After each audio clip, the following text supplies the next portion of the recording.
The untouchable True School Sports Empire proudly presents something the boxing games are missing. Hey, what's going on? It's your boy BT, and I came here to talk some boxing with the thousands of True School Sports subscribers. Yes, we're back once again, guys. Keeping that consistency going here on True School Sports. Good to be seen. Good to be here. Great to be alive. God's exceptional. All that blase. It's great to be here, man, and I hope it's great to be here for you guys too. Um, got a really action-packed show today. There's a lot going on in this fight game that we love oh so much.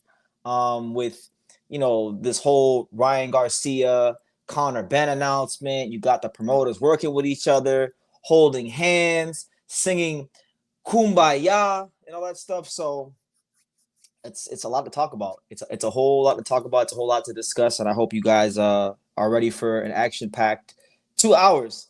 Anyway, listen, guys, if you're here, smash the like button, do all that good stuff, housekeeping. Smash the like button, subscribe if you're new to the channel, super chat, all that blase. We're here, man, and it's been an interesting day with the Conor Benn Ryan Garcia announcement. You got Venado Lopez going to pro box. You got Yugo Osaki.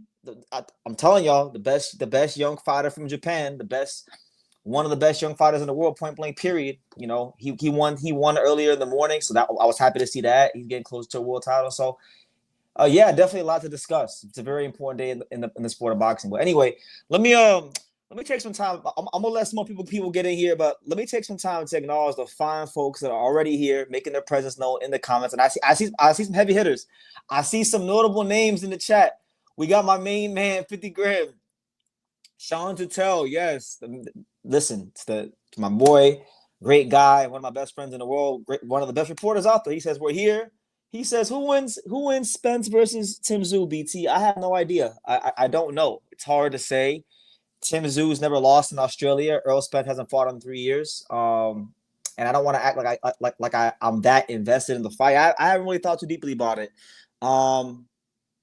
I want to say Tim Tszyu, but Tim Tszyu's taking a lot of punishment. So my thing is, if they're close, if they both fight the best fight, I actually think Earl Spence probably could beat Tim Tszyu even at this juncture. But I'd probably lean towards I'm probably gonna lean towards Tim Tszyu. But I don't really have like Sean I've been telling you, if I don't really feel strongly about a fight, I'm not gonna go crazy with the predictions. That's kind of how I feel. I'll probably go with Tim Tszyu just because he's never lost in Australia, and Errol Spence did take a beating.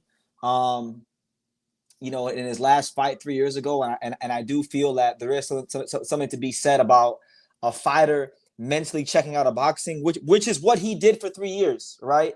And it's hard to go back to that place. Like I've seen it. I've seen what the kind of place these fighters got to go to in camp to fight, and to be out of the ring for 3 years, to mentally check out of boxing, to spend 3 years enjoying the fruits of your labor, and then dial it back to be a fighter again. It's very, very difficult. So I'll lean towards Tim Tszyu for that reason, but I'm not really like that strongly to Tim Tszyu or Earl Spence's favor. But let me see who else we got. We got my main man, Politrick says Ryan by KO in the 10th round. Conor Benn's path to a title shot is a disgrace to boxing. He hasn't faced one opponent in the current top 15 WBC rankings. That is true, but he did face some good veteran fighters. He did face a faded Chris Algieri. He did face Pistol Pete Dobson, and he did face Adrian Granados. All those guys are not top 15 fighters, but those are all crafty veterans. He looked very limited against that limited competition, right? Guys that are not on that solidified world level. So it's a sign of the times. It's and I'll get into this here in a second, but I'll just say this about Conor Benn. I got nothing personal against Conor Benn, but the WBC has a mandatory in Suli Montezoko who won an eliminator fight early last year. And since he became the mandatory, you've had Manny Pacquiao jump up in front of him, come out of nowhere.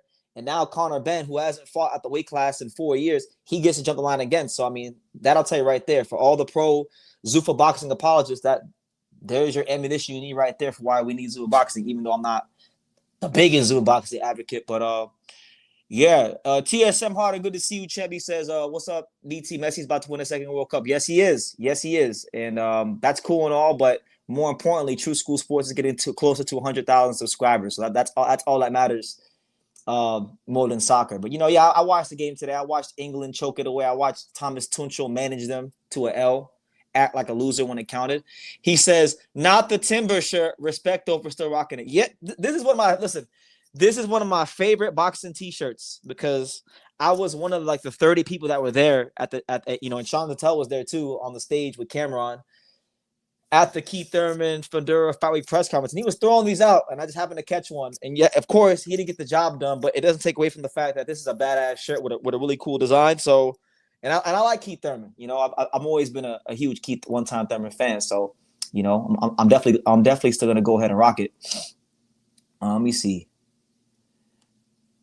He wants to know what do you think of AB saying going fuck her all the time? I love it. I love it. I love Adrian Broner just going off and letting the world know, you know, how he feels. He want to fight Ryan Garcia. Ryan Garcia don't want that. He don't want that fight. Let me ask you guys a question, and I'm being dead honest when I say this. Does Conor Benn have that much better of a chance than Adrian Broner does against Ryan Garcia? I know Adrian Broner got, you know, his teeth knocked out by Blair Cobbs the last time he fought 2 years ago, but I'm talking about focused Adrian Broner. You know, you guys always talk about a focused Adrian Broner. Could a focused Adrian Broner, who puts up more resistance, Conor Benn now or Adrian Broner? Because, you know, they say class is permanent. What y'all think?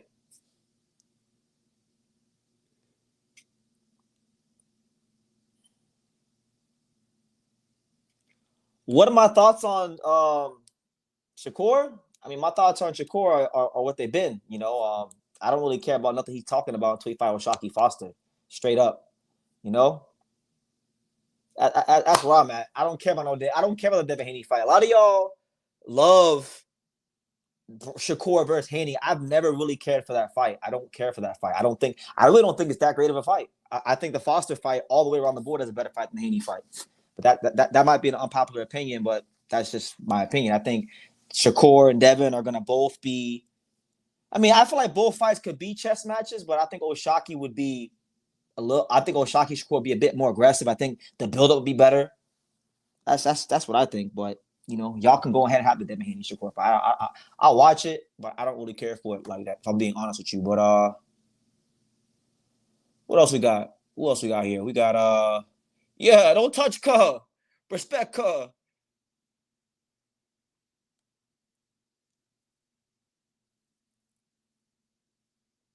Focus Adrian Broner and focus Zab Judah. Unbeatable. That's right, Sean. You know about Zab Judah back in the day when he was on Fight Night and back when he fought Corey Spinks, you know, that Zab Judah. The Zab Judah from like way back when. I'm talking about the Zab Judah in the Wu-Tang video with Floyd. What song was that, Sean? There was a Wu-Tang video with Zab Judah and Floyd. I can't remember who was in what song it was, but I just remember seeing a video where RZA and the Jizza are rapping for like 15 minutes straight with no hooks, and Floyd and Zab are like doing sit-ups and shadow boxing in the music video. I don't remember the song.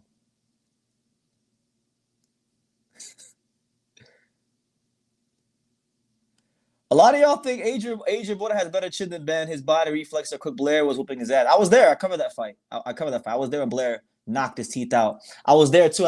It was probably one of the greatest press conferences I've ever been to because Blair Cobbs brought a doll, like an Adrian Broner doll, and was doing this whole like ventriloquist act at the press conference. It was one of the best conferences I'll ever go to.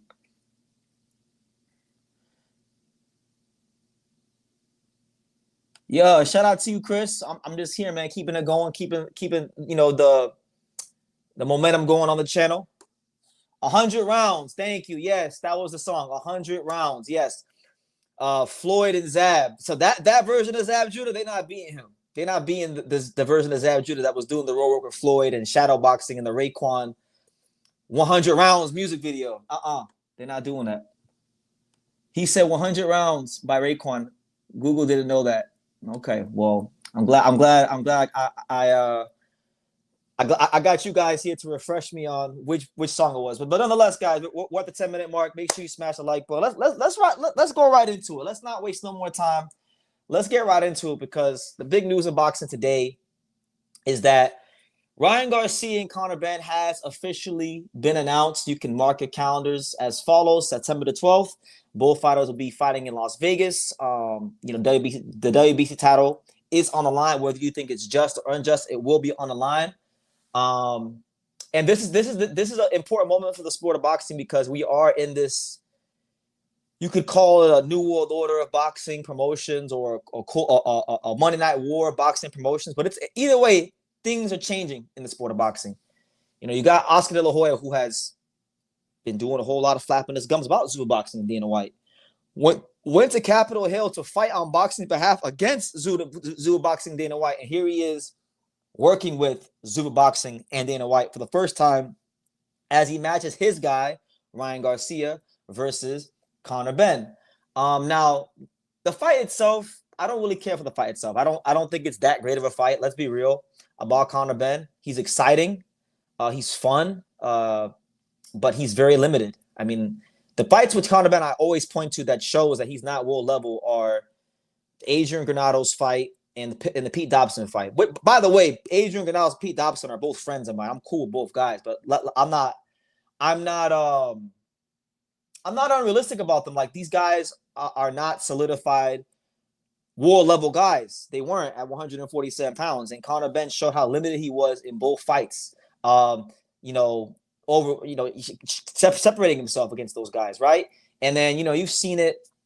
He moved up. He fought Eubank. Okay, you can forgive him for that loss, but he's shown so many times he really doesn't deserve this world title. But we know he's here. And to all the fighters out there, that are way more talented than Conor Benn, there is something to be learned and appreciated about Conor Benn. Yes, his last name is Benn, so that did help him, but he has marketed himself. He has done a good job of being in the media and putting himself out there and doing the interviews and making sure that part is solidified. And so people are always talking about him. And although he's not no creme de la creme fighter, he has name value. He has commercial value. And he's getting this fight off the strength of that commercial value. Let's not get confused about that. So let's go to screen share. We're going to go ahead and screen share. Make sure you guys get your comments in, all that good stuff. All right, we're going to go ahead and screen share. And we're going to go right here because this is the official fight poster right here. Let me see, where is it? So here's the official fight poster for Conor Benn and Ryan Garcia. As you guys can see, DAZN will not be involved. Well, they will be involved. I don't want to say that. They're going to be involved, but the main broadcaster, the big broadcaster in this equation is not DAZN. It is, in fact, the fine folks at Paramount Plus. So you're talking about DAZN being involved, Paramount Plus being involved. It makes the fight that much bigger, right? And we'll get into this a little bit later on, like a couple minutes from now. But a lot of people like myself are very skeptical of the current setup of boxing. Will Zuffa Boxing be able to work with other promoters? Well, we're seeing it here that it is a thing. Now, personally, for me, I don't think that Ryan Garcia or Conor Benn fall under the parameters or the label of a regular Zuffa Boxing fighter. These guys already came into the sport of boxing or into the Zuffa Boxing equation with a fan base, with a name, with commercial value. So that their setup and their, I guess, experience with Zuffa Boxing coming in is not going to be the same of someone like, let's say, a Tony Hirsch Jr. or Robert Merriweather III or some of these club show fighters. These guys are not going to have the same treatment. They're going to get treated probably a lot better. They're fighting on bigger shows, they're making more money. And I don't think we can really judge what the hell Zuffa Boxing is going to fully be until we see what happens with the bill, until the bill goes to the Senate and or gets to Donald Trump. You understand? So take everything you're seeing with a grain of salt. The same way I told you guys to take everything with a grain of salt in the early stages of Riyadh season in Turkey and all those supercards we were getting. I told you guys that was going to be a moment in time. I'm telling you guys and I'm urging you guys to take that same approach here with this, because until that bill goes through and things are changed in the U.S. law, we don't really know what Zuffa is going to be or how they're going to operate. And truth be told, no matter what Dana White or Nick Khan may tell you, they don't even fully know until that bill finally gets through. So I want to get that established first and foremost here on True School Sports. But yeah, it's a really intriguing time. I really wonder what's going to become of Ryan Garcia, because him and Oscar had so many different disputes over the years with because let's take it back a little bit. Let's take it back to 2023. All right. So Ryan Garcia is getting ready to fight Gervonta Davis. He was urged by Golden Wing Promotions to not fight Gervonta Davis. We know that Ryan Garcia's manager, or his lawyer, I should say, Lupe Valencia, is very close friends with Al Heyman. I would go as far as to say an Al Heyman henchman, right? And Lupe Valencia played an integral role in the Ryan Garcia Tank Davis fight happening. And it was against the better wishes of Golden Wing Promotions, who wanted Ryan Garcia to take some tune-up fights going in so that it can be as sharp as possible. Ryan elected against that. I'm saying all that to say that I still think there's a possibility that Ryan Garcia at some point breaks free from Golden Wing Promotions, because Ryan Garcia, he's to his credit, back in like 2017, 2016, Ryan Garcia was really one of the first fighters, along with Devin Haney, that really started branding themselves on social media. You understand? A lot of fighters didn't have YouTube channels and big Instagram followings back in 2016, 2017, 2015. Ryan Garcia did. So I think he's reached that stage of his career where he's world champion now. And I do think that, you know, based on the landscape where we're at, you may see Ryan Garcia break free from a Golden Wing Promotions and start doing his business just outright with Turkey and Zuffa and Ring and Paramount Plus and all that. So that's kind of the other storyline to look at going into this fight. From the Conor Benn side of things, it's worth noting that he's no longer a Matchroom Boxing fighter. Eddie Hearn is not making money off of him anymore like that. And so I really feel like Zuffa Boxing just cashing Conor Benn out. Zuffa Boxing is doing what Eddie Hearn would have liked to have done. He's just outright going to cash out on Conor Benn in a big fight in America. Really, it's I really feel like Conor Benn's in a no-lose situation, because nobody's expecting Conor Benn to win. You know, everyone's looking at Ryan Garcia as a guy to win and win in sensational fashion, and anything short of that will get him criticized. If Conor Benn goes in there and just puts up a good fight, he's going to get respect because he's way less experienced than Ryan Garcia. He's shown that he's very limited against much more limited fighters than Ryan Garcia. And yeah, really all the pressures on Ryan, because you've now become a world champion. It took you a long time. Out of all the quote-unquote four kings of Devin Haney, of Teofimo Lopez, of Tank, and Shakur Stevenson, he was the last guy to become a world champion. And he became a world champion in the absolute, against the weakest opponent possible, which was Mario Barrios. You know, we all know Mario Barrios was probably the weakest world champion in boxing, if we're being honest about the situation. And Ryan became champion against him. This is his first world title defense. And one thing about boxing that I know that no one can tell me otherwise is, when a fighter goes to defend that first belt, it's always there's always a chance for a letdown, no matter who the opponent is, whether it be a big name or not so big name. Look at Bruce Carrington in his last fight. Bruce Carrington had a sensational knockout against Carlos Castro to win the belt. He followed it up by fighting Rene Palacios, having some very nervy moments and not looking good, you know. And you could even say his stock went down in that fight, even though he won, right? Look at my boy. Look at Angelo Leo. Angelo Leo knocked out Bernardo Lopez in a sensational fight. Went to Japan, fought Tomohiro Kameda, and he won, right? But it wasn't the sensational performance he had against Bernardo Lopez. It was a different type of fight, and depending on who you ask, his stock went down, right? So there are so many fighters I can point to in boxing where they have a first defense and they have a bit of a letdown. So, like I said, it's a dangerous fight for Ryan. We know Ryan. We've seen him get dropped by Luke Campbell. We've seen him take a knee against Tank Davis. And Conor Benn, if he can make the weight healthily, does have punching power. We shall see if he can make it interesting. But that's the news, guys. What does the boxing world think? What are you guys thinking about Ryan Garcia versus Conor Benn? You know, do you like the fight? Do you love the fight? Do you think it's a cash grab? Do you guys think that this is going to be the norm now? Are we in the new normal of boxing? Is Zuffa Boxing going to be able to work with all the promoters? Because, you know, Zuffa Boxing, I believe, the Saudi Public Investment Fund in Turkey, and they foot about 60% of Zuffa Boxing. And then they own part of the zone, so they're controlling a lot of pieces on this chessboard right now. What y'all think? What are the fine folks in the comments saying? Let me see.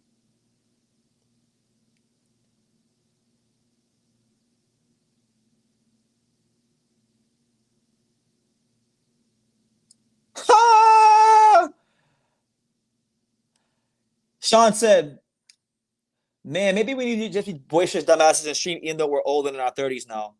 You know, it's funny, Sean. I feel like that's kind of where I feel like God is trying to tell me to start streaming, because I've met streamers recently, like people that are blowing up. Like I met this one girl down in Miami when I was down there in May, and she's got accepted into streamer university. So she's doing a stream with Kai Sanat right now as we're talking. Good friend of mine now. We're cool. There is plenty of avenues that I could use to get into streaming, and maybe we got to stream. What is the chat? I'm gonna ask the chat. What do y'all think? Do y'all think that me and Sean Tatel should become the first people in boxing media to just start doing the IRL streams during fight week? What do you guys think? A lot of you said you can't, you don't care about this fight. Okay.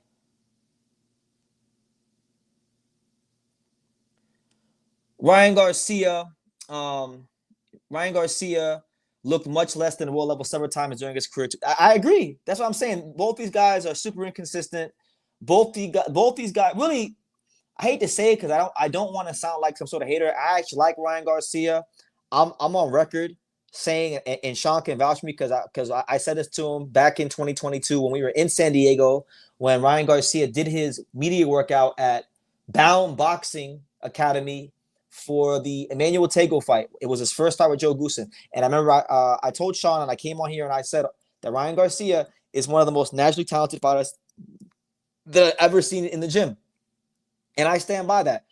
But in saying that, I still don't really consider him a world champion because he beat Mario Barrios. And I know he had the belt, but like Mario Barrios to me isn't that good. So to me, the jury's still out. Can Ryan Garcia become a real, legitimate, solidified champion? Next Gen Combat is confused. He's scratching his head. He's saying that he doesn't understand how Ryan Garcia goes into this fight as such an overwhelming favorite against Conor Benn.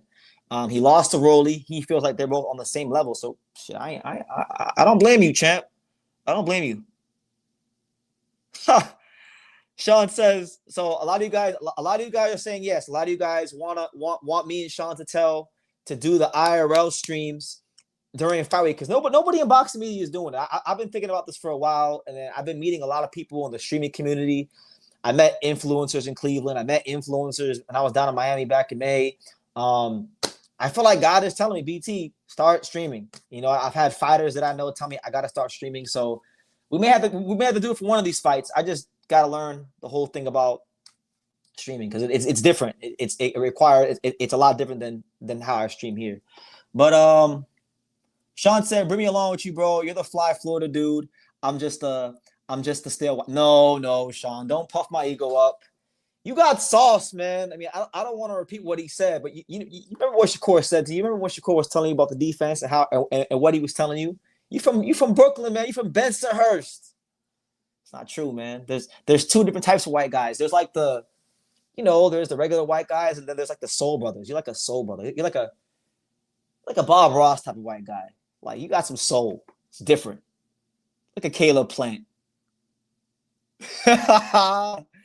He said, psych, I'm fly as a motherfucker. Niggas don't know. Yes, you wear Carl Kanai, you wear J's, you're not a regular white boy, you know that.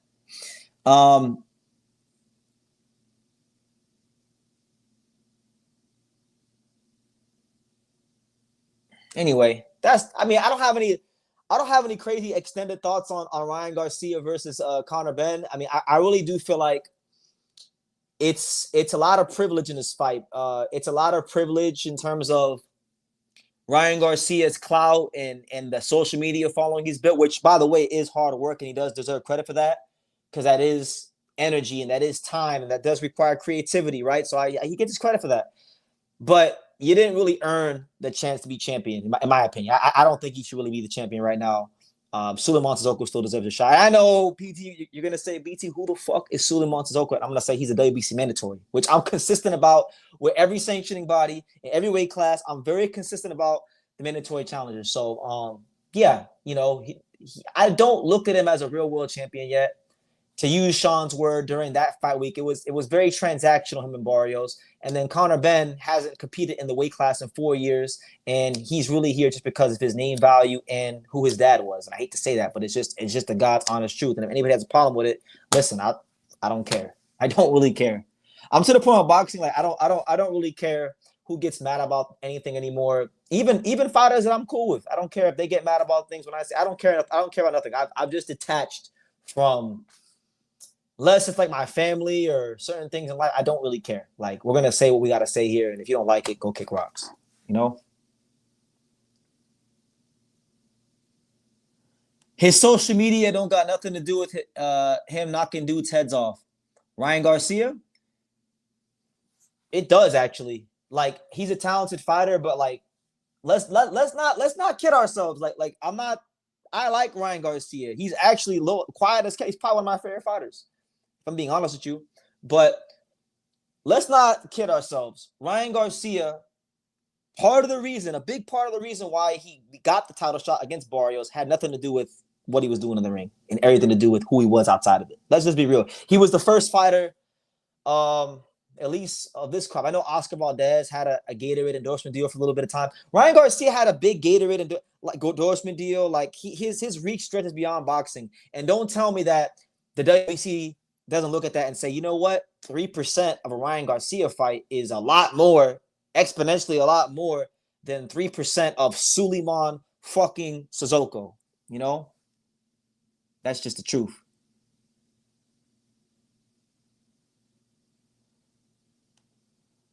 Oh, you wanna join the live, Sean? Is that what you're asking? You want to join the live? I think Sean wants to join the live. Hold on. Is that what you're asking, Sean? Just say yes or no in the chat, and I'll hit you with the link.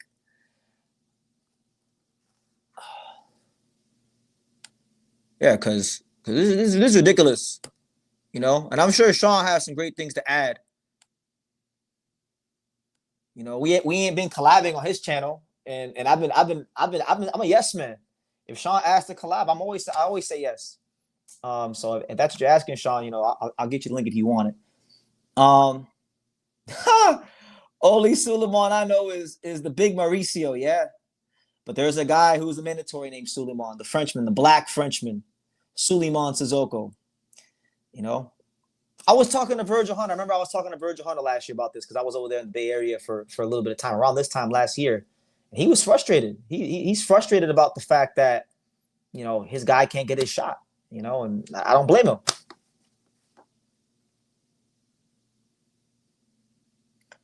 Okay, so Sean wants to join the live, guys. So I'm gonna go tap Sean in here right quick. So listen, give me like a couple minutes, guys. I'm gonna get Sean this link. I gotta close all these tabs on my computer because I got all these tabs open on my computer. That's probably why if my video is lagging a bit, I don't know if it is or it isn't, but it's because I got a bunch of tabs open on my computer. But let me go get this to Sean. We're gonna have Sean Tell join the live and tap in. So make sure you guys definitely tune in and you know enjoy what's about to be some world-class boxing talk. Because me and Sean, the last time me and him did any video was probably what? Well, we did a video during Boots Xander fight week, but that didn't get dropped until recently when he gave it to me. So really, it's been like probably since Foster 4, maybe. I don't remember, but it's been a while. And the boxing streets have been asking me everywhere I go, city to city, state to state. They say, man, PT, we got to see you collab with Sean Moore, this, that, and the third. So we're gonna get it here. We're gonna get it right here. And this is a pleasant surprise for me because I didn't think we was gonna get this today. So this is completely impromptu, completely unplanned. Sean, the link is in your Instagram DM. So go click the link when you get a chance, and I'll tap you in. But until then, we'll continue to talk to the fine folks in the chat. We got Jael Pataya too. They were saying that shout out to Sam Gordon. Sam Gordon from the Las Vegas Review Journal, great journalist, great guy. You know, I met him a couple times press row. He had reported earlier that Jael Pataya is gonna fight on the undercard of Conor Benn versus Ryan Garcia. The opponent is still being worked on. So good things are happening. Good things are happening on this particular card. You know, we're getting Ryan defending his belt against a big name. Jael Pataya staying active. Who knows? We might get more world champions on the undercard. The way it sounds with Zuffa involved, with Turkey's involvement, with Golden Boy involved, it feels like everybody's on one accord now. So you know, for the fans, it's great. And I'm all for the fans. I don't want to be cynical. I don't want to be a negative Nancy. I do think you should be cynical until you see what happens with the bill. But for now, just enjoy this moment in time. Enjoy the moment in time. Enjoy any of the cards or any of the fights that come out of this because you guys know how boxing is. Boxing goes in cycles. Boxing always tends to like change.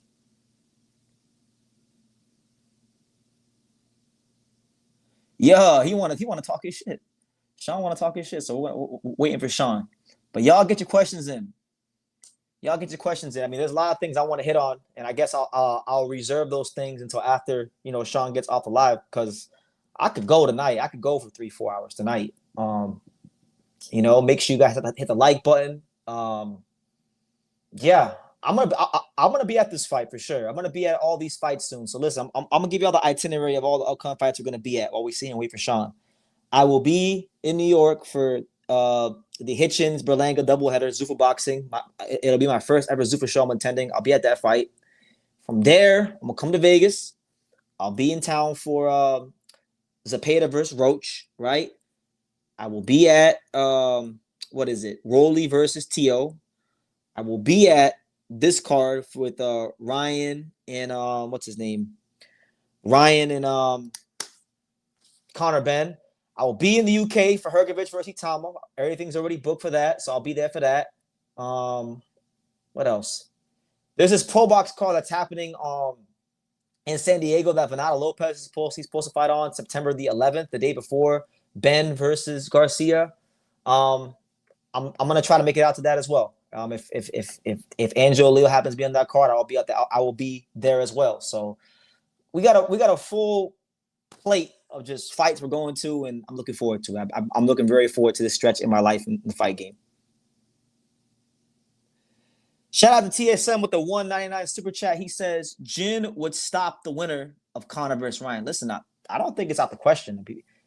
I've always told you guys that if there was some sort of way that Jin Suzuki could fight Conor Benn, I think he would absolutely annihilate Conor Benn. I think he punches harder than Conor Benn. I think he's more athletic than Conor Benn. I think he even boxes better than Conor Benn. People don't know the talent that guy has, and he's starting to tap into it. He's been coming to America his last 2 camps, getting better sparring.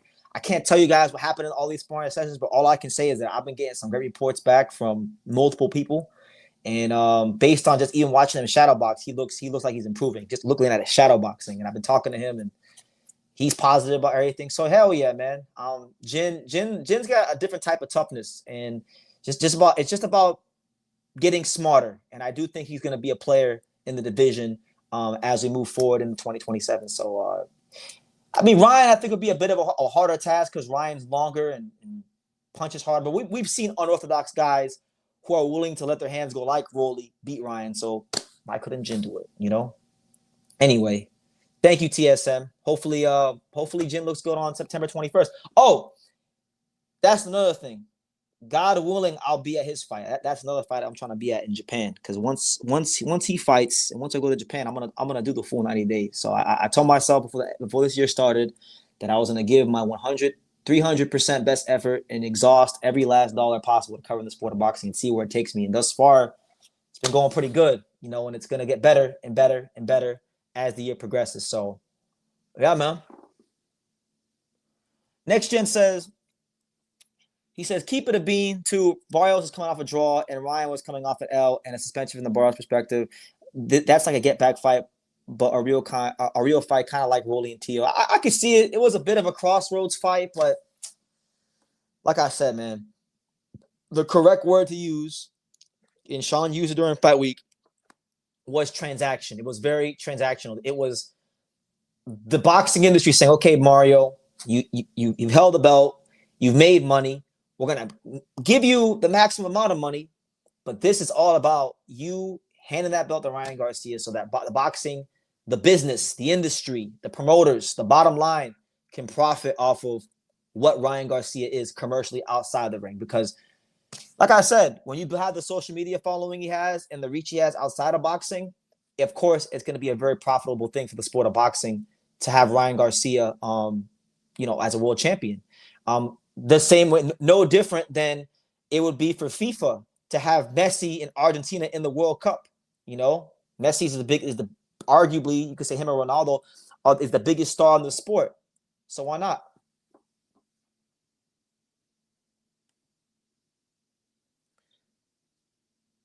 Yeah, a lot of people like the Rick Laser shows. Rick will probably be back on here. I'm gonna say Monday. Monday we'll have Rick on. We're gonna have Sean on here in a minute. I gotta reach out to 2 people about getting on here soon. Sean Porter's supposed to come on here any day now. I gotta get Sean on here because Sean Porter because he said he wanted to come on and he agreed to it. We need to iron out his schedule, and then I got to reach out to Gustavo Oliveira from the WBO. I was recently given his phone number recently by somebody in the boxing world after I tweeted him on Twitter. So I'll be reaching out to him soon. So just stay tuned, guys. Stay tuned.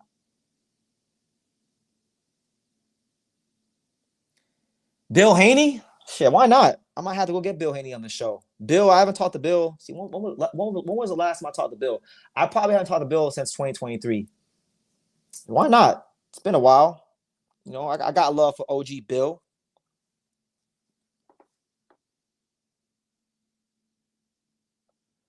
Is it the biggest fight in American boxing? Is it the biggest fight in American boxing? No, I don't even. I don't. Why would it? Why would it? Or Haney Garcia? My bad. I thought you said Haney Benn. Haney Garcia. I think it is the biggest fight in American boxing for sure. There's just Americans. We love controversy. We love all the stuff that comes with boxing as well as the fight itself. So yeah, like I would say so. I mean, what other fight do you think would be comparable to that? I don't think there's any fight Jerron Ennis can make that would be commercially as big as that fight. I don't think maybe Shakur Tank, maybe, or Tank. Yeah, anything with Tank. Haney Tank. If Ryan Garcia were to beat Haney again in devastating fashion, and then maybe him a Tank rematch, that could be huge. What else? I'm drawing, yeah, something like that.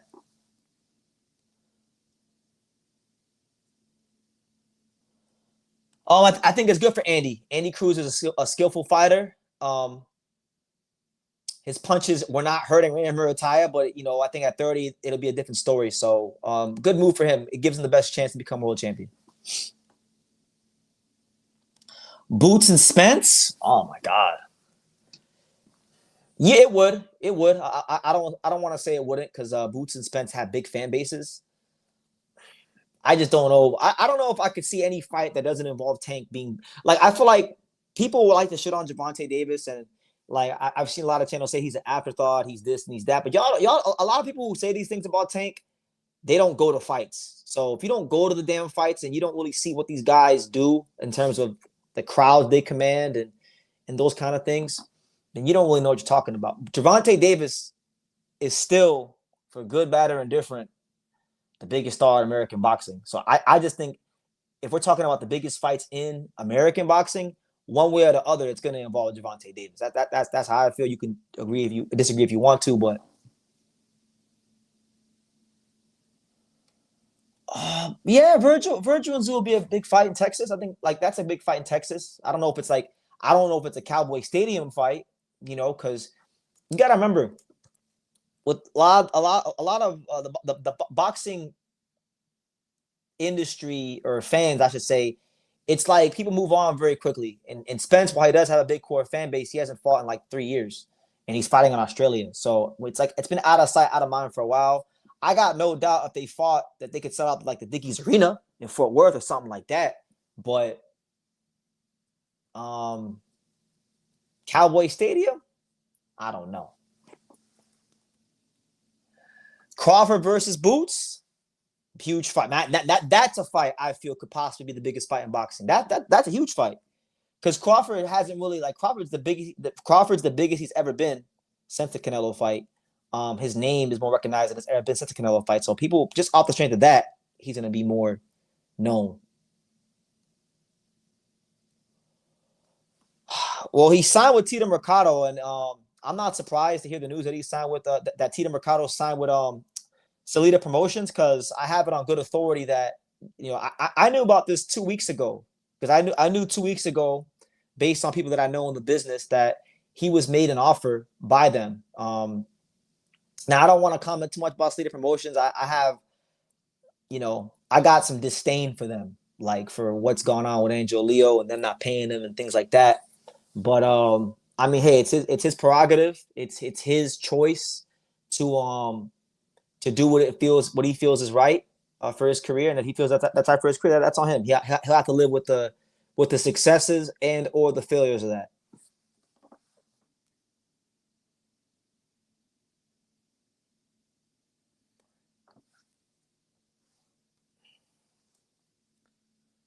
If Davis is the biggest star in American boxing, then we've hit an all-time low. Well, then we've been at an all-time low for a while because he's been in my opinion, I think he's been the biggest star in American boxing for a long time. When he fights or when he does anything, it's news. When he tweets, it's news. Like you can just see, like even when he tweets, it's news. And I'm not saying it to say that like Tank is not my favorite fighter or anything like that, but I go to these fights. I've seen what an Earl Spence fight is like and Crawford fights and you can name damn near any of the American fighters. It's different when Tank fights. It's a certain feeling that he gets around his fights that are not there when other guys fight. Huh. So yeah, guys, right now we're just waiting for Sean. Sean Zattel is supposed to be here any minute now, and we're gonna cook. But while we're waiting, get your questions in. Definitely hit the like button, subscribe, super chat, all that blase blase. It is the untouchable True School Sports Empire.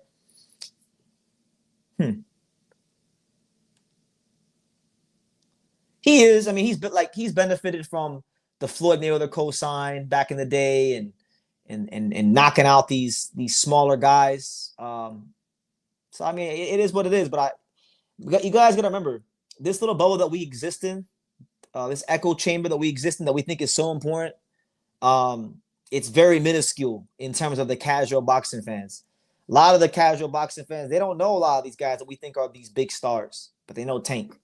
And they don't care that he knocked out Hugo Ruiz, who was a 122 pounder. You know, they just know they knocked some guy out and it was fun to watch. Therefore, they want to watch him again. No different than back in the day when Mike Tyson would fight overmatched opponents and knock them out. You know, they didn't know who the opponents were. They didn't know who Peter McNeely was. All they knew was Mike Tyson put someone in a body bag. Not to compare Tank and Mike, but I'm saying the scenarios are eerily similar. It's indicative of a rotten generation that he is the biggest star in boxing. Yeah, you could say that. But I mean, again, to his credit, I mean, when they put, I know you can say they put overmatched opponents in front of him, but how many times have you seen fighters get overmatched opponents and not look good and not do what they're supposed to do? To his credit, for the most part, he's delivered what people pay their hard money to see, which is knockouts and excitement. Oh, a buck 50. He's asking me the pertinent questions about one of my favorite fighters of this era. He says, BT, if Josh Taylor moved up immediately after the Ramirez fight, what would have been some good 147-pound matches from, in your opinion? Well, first of all, I think he should have did that. When he beat Ramirez, he should have dropped those damn belts. I think it was the stupidest thing he ever did, staying at 47 all those years, or 40 all those years. I can't remember who were the champions, because he won the he beat Ramirez in 2021. So what, your champions were what? Like what, Crawford was champion probably, Spence. I don't know if he would have beat any of those guys, but I would have liked to have seen Josh Taylor probably roll the dice and fight Terrence Crawford, because at the time he hadn't lost. He hadn't looked bad. He would have been an undisputed world champion looking to fight Terrence Crawford. Terrence would have beat Josh Taylor, in my opinion, but it would have been a great fight. It would have been a real roll of the dice. It would have actually been a real legacy fight for him, rather than just him fighting Jack Catterall and destroying his stock.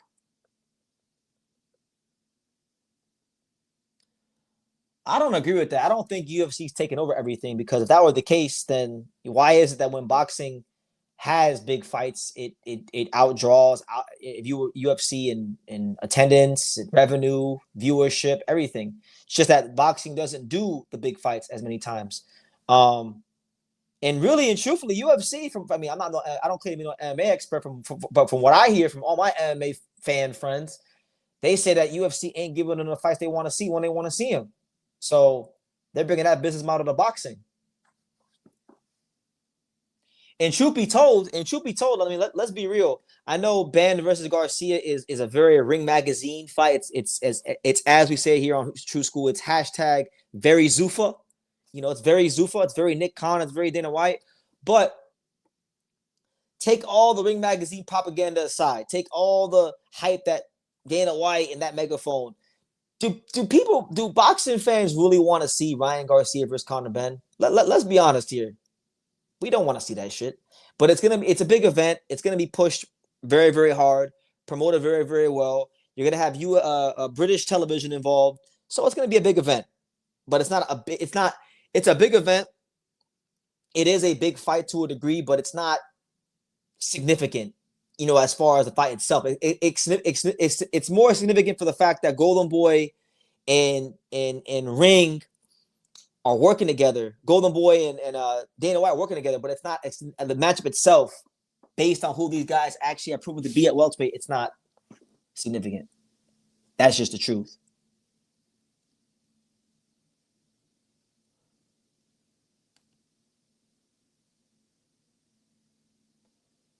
But shout out to everybody here. It's your boy BT, the untouchable True School Sports Empire. We're just sitting here waiting for the Dundada Boxing Media, the other half of the era of the real unboxing media, Sean Tell to get here. And I'm taking y'all's questions.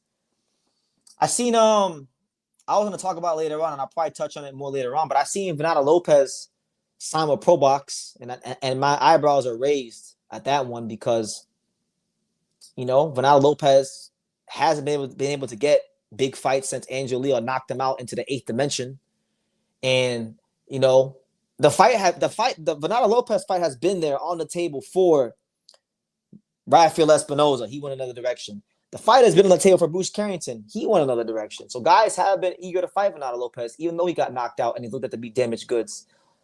It's been annoying. Today has been a very annoying day for me because I've had literally 15 people message me and ask me and say, BT, is there going to be an Angelo Leo Venata Lopez rematch? And to be quite honest with you, I mean, I don't know. I haven't talked to Angelo in 3 days, and I haven't talked to Miguel in like a week. But I would probably say no for a multitude of reasons. One, Venata Lopez hasn't beat anybody to earn the rematch. That's number one. That's number one. Number two, I know Angelo's Pro Box deal is expiring after his next fight, and they're probably going to want to explore their options in bigger fights. And I just don't think that Pro Box would pay big money for that fight, just being honest.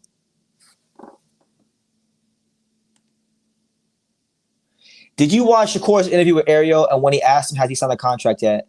I haven't watched the full thing. I've only seen clips. I've seen him say he's verbally agreed, which lets me know that he's like pump faking. Hold on.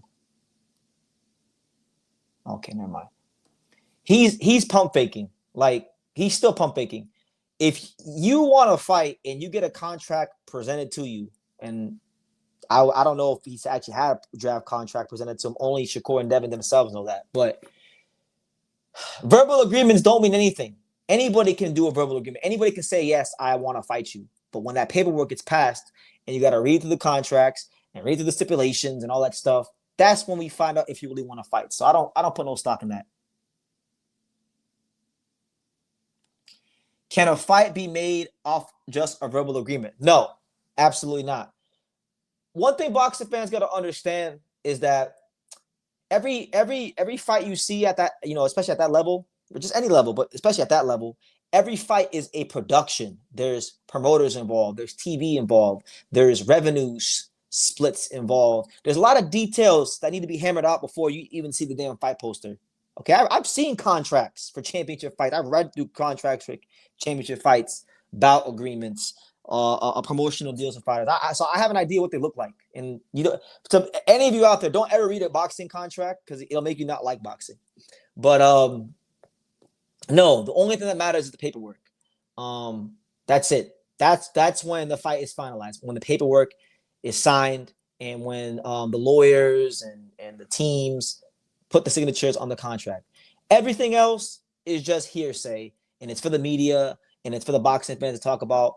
Verbal agreements do not matter because a verbal agreement can be reneged at any point in time. A verbal agreement could completely just be thrown to the wayside if, for whatever reason, a fighter can get more money for another fight, they could get a better fight in a different weight class.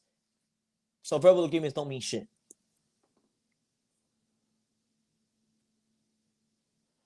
Leo flatlined Venata Lopez, one of the scariest knockouts I can recall. I know, and it's really a shame that we haven't been able to give you guys more great fights. Just a lot of politics behind the scenes between. I don't even want to get into it because I don't want to get nobody in trouble. But it's just a lot of bullshit, a lot of bullshit this last 2 years. And I believe in God's plan, so I think things will work out. But as far as Venata An Angelo rematch, I don't think it'll happen, to be honest with you. I don't think it needs to. Why? Rematches are supposed to be for fights that are called into question or that are controversial, that are close.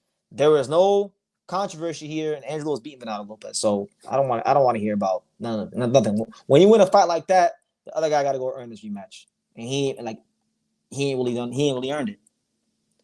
When that fight was made, when that fight was made, and Angelo wanted to fight Bernardo Lopez's manager told Angelo, go win 3 fights, and then we'll come talk. So Angelo won 3 fights, and then they talked. So, I mean, he wasn't get handed the damn fight. So why should it be the other way around, you know? And that's a respect to Bernardo. You know, I like Bernardo. It's a shame that he can't get fights against other top guys and things like that, but I'm just telling y'all what it is.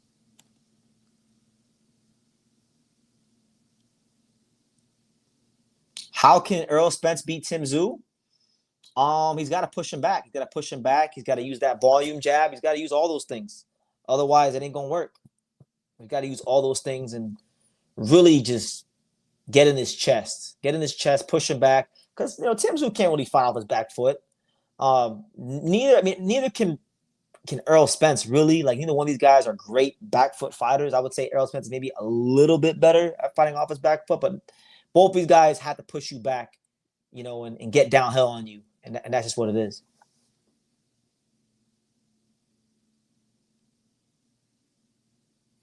You and me both, champ. You and me both. I sent him the link. Like, whenever you hear me say I send him the link, I send him the link, and I know he's seen it. So I'm sitting here like you guys. Here we go. Like the 30th person that asked me this today. Yes, I have seen the news that he signed Pro Box. You're the 30th person that told me about it. I know about it. I'm gonna get out in front of it now because I just got done talking about it. I do not think there's gonna be an Angelo Bernardo rematch. That's just my opinion, but we'll see. Money talks.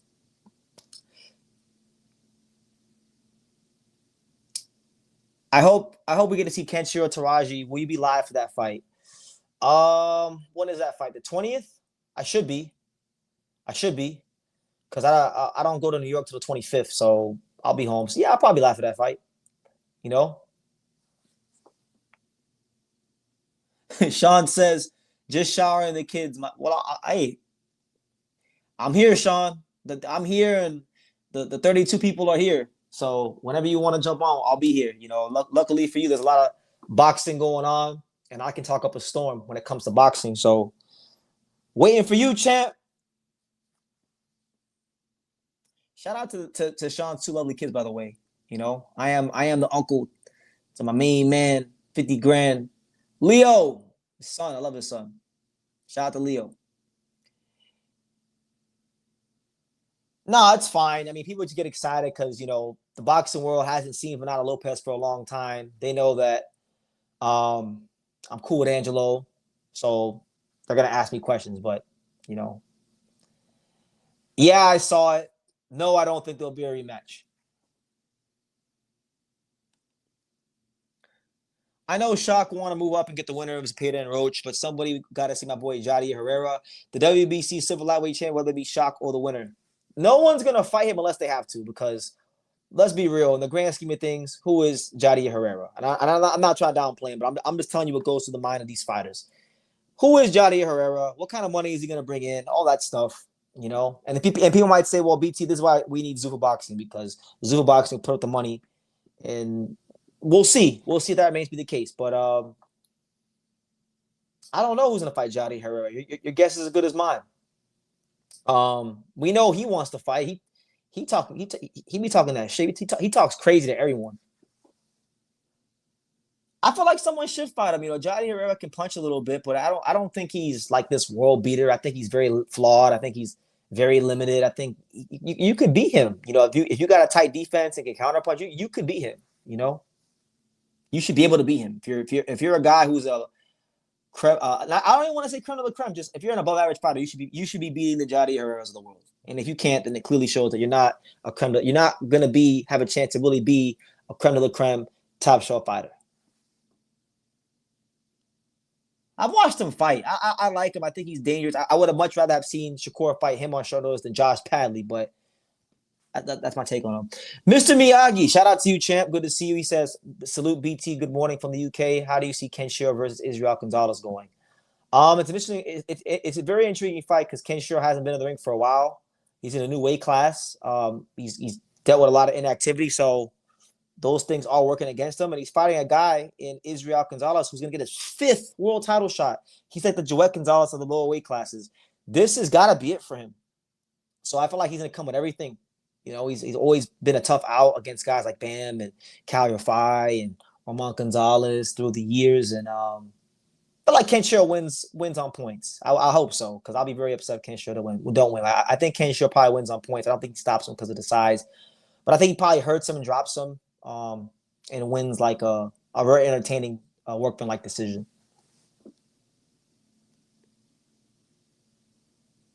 Where is Sean Zittle? Your guess is as good as mine. I'm sitting here just chatting up a storm until he gets here, guys. He'll be here soon. Don't worry about it.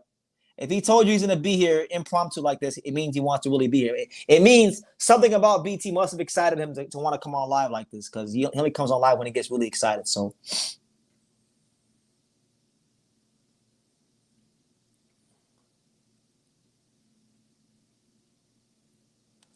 who do I got in these particular fights? So Benn versus Jin Sasaki, Duarte versus Matias, Ball versus Hernandez Reyes, Benavidez versus Prime Beterbiev. Sasaki by stoppage. Fuck. Duarte close decision. Sebastian Hernandez Reyes over Nick Ball, and then give me that main. Give me Prime 2019. 2018, 2022 Beterbiev over Benavidez. I think he would have. There's a reason they didn't want to fight him, but those will all be great fights.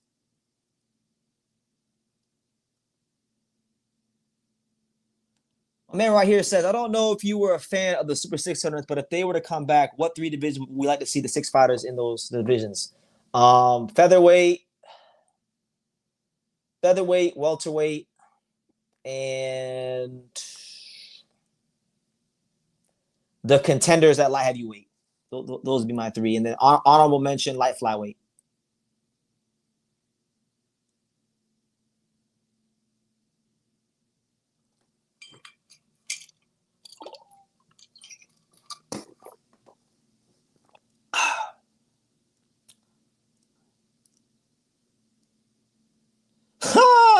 My man said, when are you going to do live with Hyro? I don't know, man. Maybe one of these days. Shout out to Hyro. But yeah, shout out to all 4 of you rocking with your boy True School, the untouchable True School Sports Empire. We're already an hour in. We're just waiting for Sean to tell. So I'm taking y'all's questions. I'm taking y'all's whatever y'all want to talk about. Just drop it in the comments and I'll get to it, man. It's going to be, listen, me and Sean haven't done a collab video in a while. So when he does get here, whenever that is, it's probably going to be, I would anticipate it being pretty long and drawn out. So definitely tune in and get ready for some great boxing talk. But until then, I'll take y'all's questions. He says, guys, I just found out I got a $100 gift card from Magazine. Apparently, I got a second. BT Turkey ain't so bad, bro. Got me a hoodie. A Ring Magazine gift card. Well, Shay, shout out to you, man. Shout out to Turkey. Shout out to Ring Magazine. You know, if it helped you out, good for you, champ. Is there any word on Bam Rodriguez's next fight? I have heard nothing about Bam's next fight. I would fully anticipate that he's probably going to fight Christian Medina. But I'll tell you guys this. I want to say this because Michael Angeletti, the #1 contender at 118, he's like one of the only slick black fighters you'll find in the bantamweight division. He's fighting. His next fight will be against Jose Salas Reyes, the current IBF champion for the belt. If he wins that fight to become world champion, I want to see Bam fight Michael Angeletti because I've never seen Bam fight a slick black American fighter, right? And we always hear this shit in all other weight classes, like featherweight, welterweight. Whenever we hear whenever we see a Japanese fighter or a Mexican fighter, we hear boxing fans say all the time, well, he ain't never fought a slick black American fighter. So I'm going to keep that same energy at 118. I've never seen Bam fight a slick black American fighter, and that's not his fault because there's not that many of those in the damn weight class. So if Angeletti does get past Salas Reyes, to become the champion, I want to see Bam fight Michael Angeletti. I think Michael Angeletti, quiet as kept. He gets like zero coverage from American boxing media. I'm gonna try to interview him soon. He gets zero coverage from American boxing media. He gets like no fanfare from anybody. But you watch him fight, he's pretty good. I think he's pretty good. Long, rangy, can fight on the inside a little bit, has fast hands, got above average pop. No one talks about him. Literally. Who is Fundora fighting? Do you believe Boots versus Kelly in the Atlanta fight is real? No, I don't. Um, I don't know. I don't. Maybe it is. Maybe it is because Kelly's fighting right now. Kelly's getting paid probably very good money to fight Kalmi Aljarko on that card, on the Anthony Joshua undercard out there in Saudi. But part of me still does feel like Josh Kelly is gonna go and try and fight at the Stadium of Light, the soccer stadium in his hometown. I feel like he is going to try to go do a voluntary there because you got to remember that the Aljarko fight is a mandatory defense. So if he wins this fight, it fulfills his mandatory obligations, and he will have that option to pick a voluntary opponent. You understand? So I could see a scenario where he goes Aljarko, right? Then he goes the voluntary at the Stadium of Light in Sunderland, then fights Boots. That's how I could see it. That's really how I see it going for him. But maybe I know Boots has been saying for a while he wants to fight in Atlanta. Even before this interview with the Pivot, he did a. There was rumors about him and Ben Whitaker fighting in Atlanta on the same card.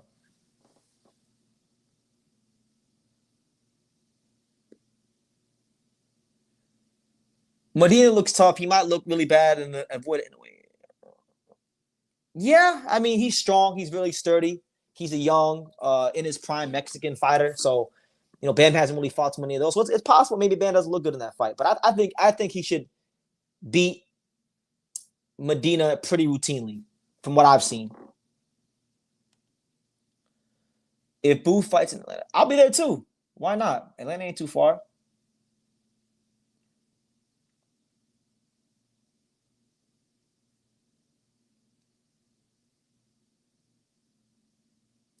What up, Fix Electronics? Good to see you, champ. Good to see everybody here in the chat. Back to Emmy's question though, who is Fundura fighting?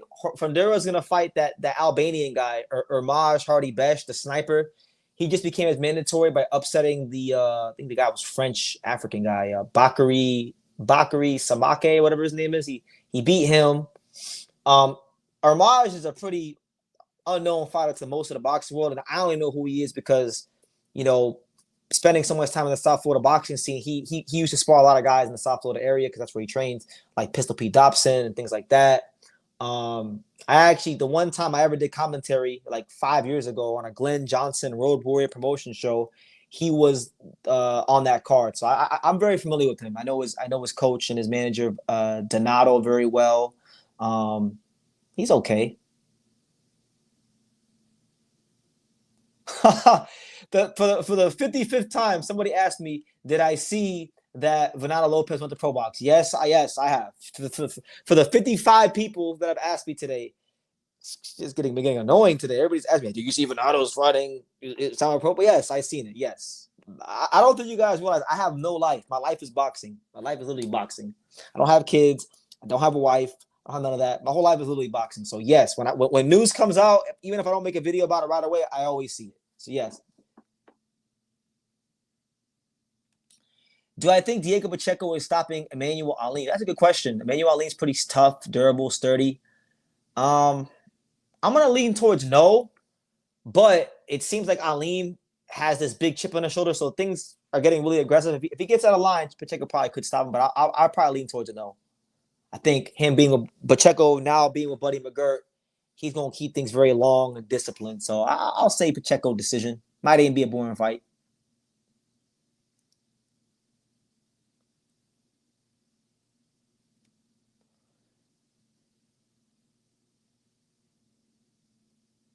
Hmm. Yes, they can. What do you mean they can? Of course they can. We've seen it. We've seen PBC do it so many times with fights that weren't pay per view worthy. Why couldn't they do that?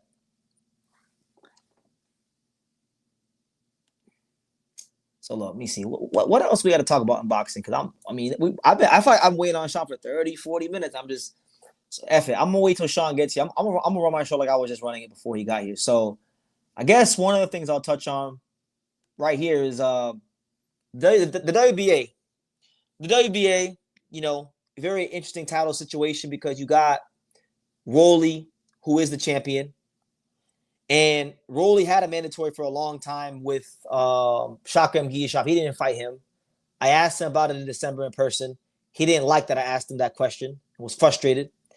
Saw him again in May down in Miami. Asked him again. He was frustrated with it then. So Rolly's established he doesn't care about his mandatories. And the WBA has made it very clear that they're okay giving Rolly special treatment, right? However, the WBA themselves did say recently that they are giving the Teofimo Lopez Rolly winner a November 19th deadline to fight the WBA mandatory challenger, Jack Catterall, which I hope they hold true to that because Giyashov never got his shot, and ultimately it screwed him out of a world title shot. Not saying he would have won, but he was mandatory for a long time, and he never got his shot. What's his name? Catterall, I don't want to see that happen to him because what happens a lot of times is the sanctioning bodies, they'll make the mandatories play the waiting game for a long time, and then the mandatories are forced to take an intermediate fight, and then inevitably they wind up losing that fight, and they never get their shot, and the champions just go on about their life, and the cycle continues, So, and it's the WBA, like, let's be honest, it's the WBA, I don't got anything personal against the fine folks at the WBA, like your brother Mendoza or my guy Julio or Cecilia and all the fine folks I know there, but they do have favorites and they definitely play them. And Rolly happens to be one of their favorites. That's why Rolly has a WBA chain. So if Rolly does beat Tio or vice versa, if Tio beats Rolly, I'm very intrigued to see if they actually follow through and make the winner of this fight Jack Catterall. Or will the winner of this fight maintain like a super championship status to where they can now just do whatever they want,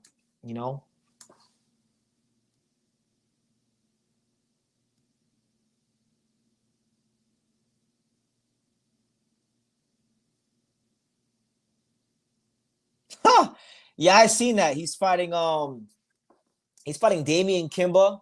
That'll be on the undercard of what is it? Emma Williams and Vita Milnicki. So I guess that's cool. It's cool to see Andy Ruiz back in the ring, but really who am I to talk bad about a guy who was the once the heavyweight champion of the world? But what is Andy Ruiz at this point in his career? He hasn't really fought very often. When he had the spotlight, when he was in the driver's seat of boxing, he didn't take it serious, and he ate himself at the heavyweight championship of the world. And he's never really recaptured that form that he had on that fateful night of June 1st, 2019, when he knocked out Anthony Joshua in their first fight. So I don't know. I don't know if I could really get myself to care about Andy Ruiz. It'd be cool to see him in the ring because he's still a name, but I don't know if I really care, if I'm being honest with you. What else is there? Bro, where is Sean? Sean, where you at? Sean done came here. He got me excited. Sean, you done got me excited. I've been waiting for you, champ. You said you was going to come here. And now you done ruined the whole flow of the live. I was waiting for you, champ. So, Sean, if you're here, please make your way to the stage.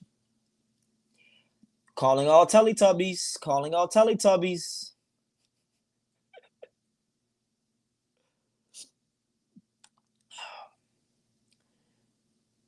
Yeah, I saw the same thing. Shout out to Hayato Tsutsumi. He got an offer to fight supposedly for the world title in February. So it'll be on a ring card. And we'll see how it goes. I feel like Hayato Tsutsumi is one of the most skilled fighters in Japanese boxing. He's a guy that really and truthfully should have been champion already. I think he would have beat Jazza Dickens had the fight went through. I don't know. Do you think he winds up fighting who's the WBA champion right now? Kakachi? Probably Kakachi. I'm sure if Ring Magazine will probably put Kakachi on the card, they'll cash him out because Kakachi's only fighting you for a fortune. Kakachi's already ducked Sugar Nunez. He didn't want to fight Oshaki Foster. So we'll see. A lot of you guys are saying. A lot of you guys are saying Foster versus Hayato. I don't know. I don't see that fight being a thing. But who knows? Who knows? Because based on what Conor already says, Foster versus Navarrete won't be happening next. Nah, it wasn't a troll account. It wasn't a troll account. A lot of you guys saying was that a Sean to tell troll account? It definitely was not a Sean to tell troll account because I messaged him and he's seen it. That wasn't a troll account. Shout out to Joel, one of my loyal viewers. He says, "Damn BT, no response from my guys from the WBO and Gustavo." No. And for those of you here, I tweeted Gustavo and I asked him what's going on Espinoza, and I asked if he's going to help facilitate this Angelo Leo Espinoza unification since they're doing a whole unified sanctioning body convention in December. Could we get a unified fight featherweight? Like Espinoza hasn't fought a mandatory in 19 months. He's had 3 voluntaries. Is he going to take the Angelo Leo test? That's what I want to know. So it's okay. It's okay, Joel. I got his number recently, so he'll be hearing from me soon.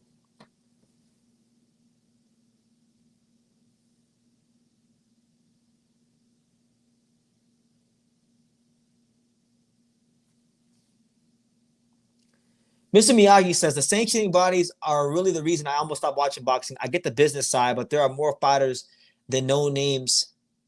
But there are more fighters than the known names in this sport. I agree. There's so many really good fighters out there with great stories that there's so many fighters with great stories that have commercial value potential that just don't get a fair shake because promoters have their favorites, sanctioning bodies have their favorites, and it is what it is. So, I get it.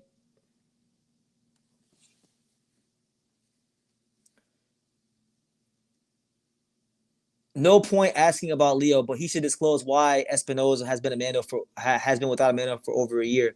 Yeah, I agree with that, but I wouldn't say there's no point. And normally I wouldn't ask a sanctioning body president if they're going to do a unification fight. But the way I see it, the WBO and IBF are going to have a joint convention. If you don't know, Kyoto, let me tell you, in Orlando in December, the WBO and IBF are going to have a joint convention, unified convention.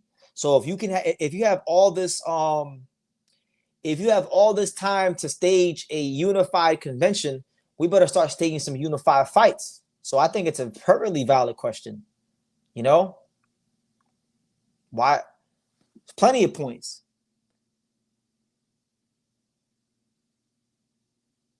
Will I manage a Zuffa boxer? I don't want to manage no fighters, man. The last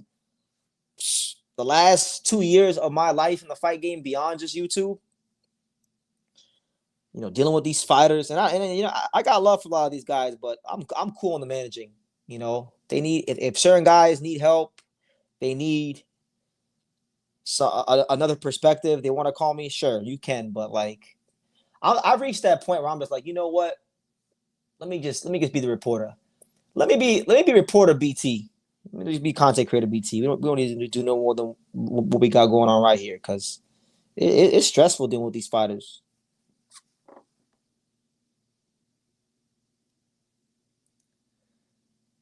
I want to know how any of you hardcores can put Shakur above Tank after all this cap.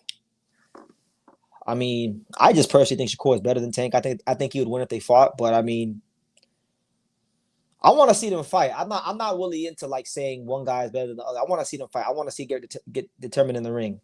For all the bullshit Shakur said, which Oshaki Foster, Tank, what is Tank doing right now? Who is Tank fighting? You can't really be.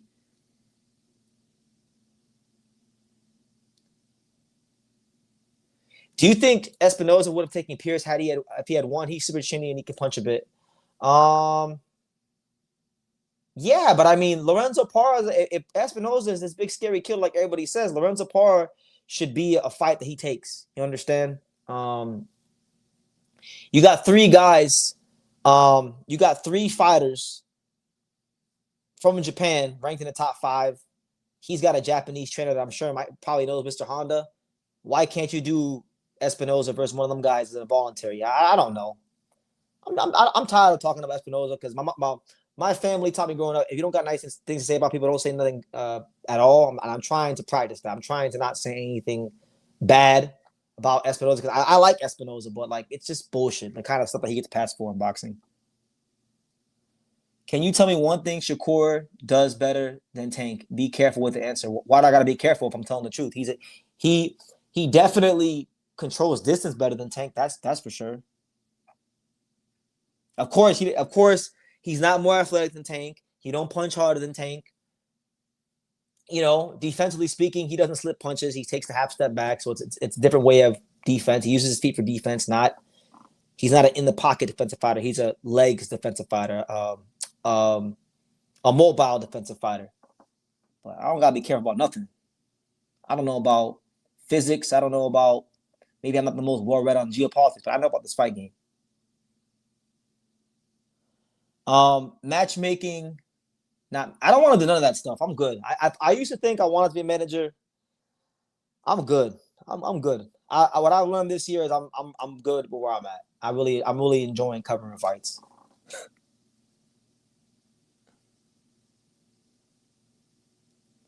Shakur doesn't slip punches. When he's in the pocket, he more so like parries and he rolls the shots.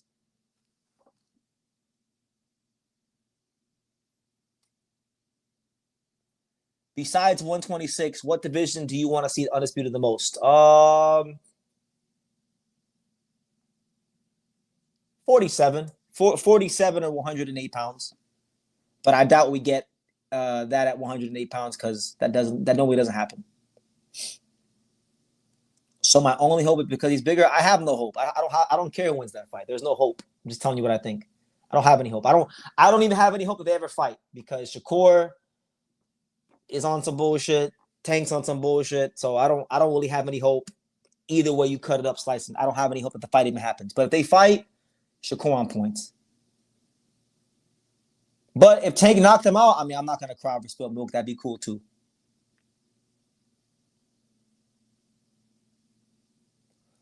All right, so I'm losing hope. I'm losing hope, man. Let me message this guy, Sean. Let me message this guy. You know, got my hopes up. You got me excited. Hold on. Let me message this guy because are you going to?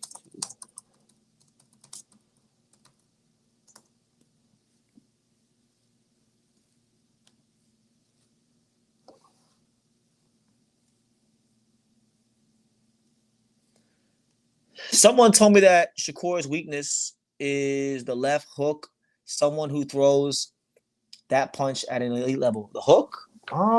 I mean, you got to close the gap on him. And you gotta, I think too, you gotta be able to close the like you gotta be able to box. You gotta have a little volume on you when you throw your punches. You gotta be very well conditioned. I'll tell you this, I don't know. This fight would never happen, but one fight I would like to see for Shakur Stevenson. I would like to see him fight Andy Hiroka or Gary Anton Russell. I feel like a southpaw with power who can box, come forward with a little volume. That would be a challenge for Shakur. Something like that.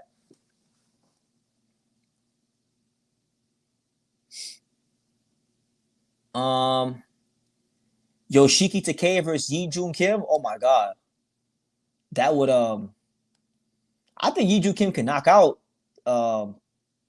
Takei is not that good, and I've been telling you. I was telling you guys that before Chris Medina knocked him out.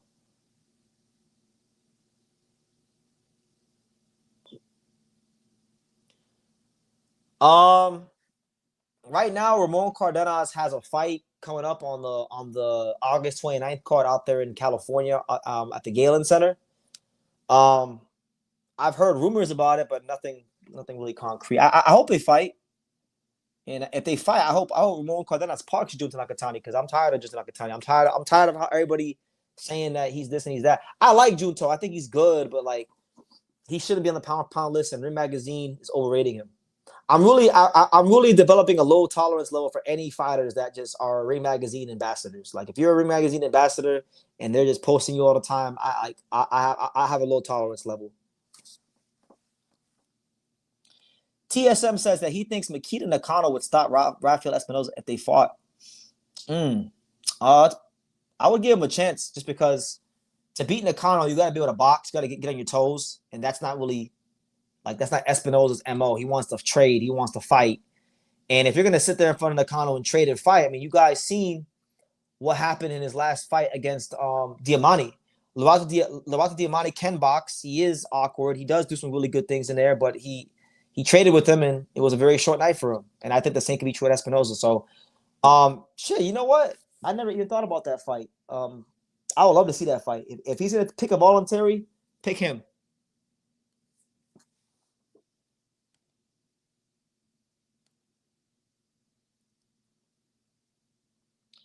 How would I see it going?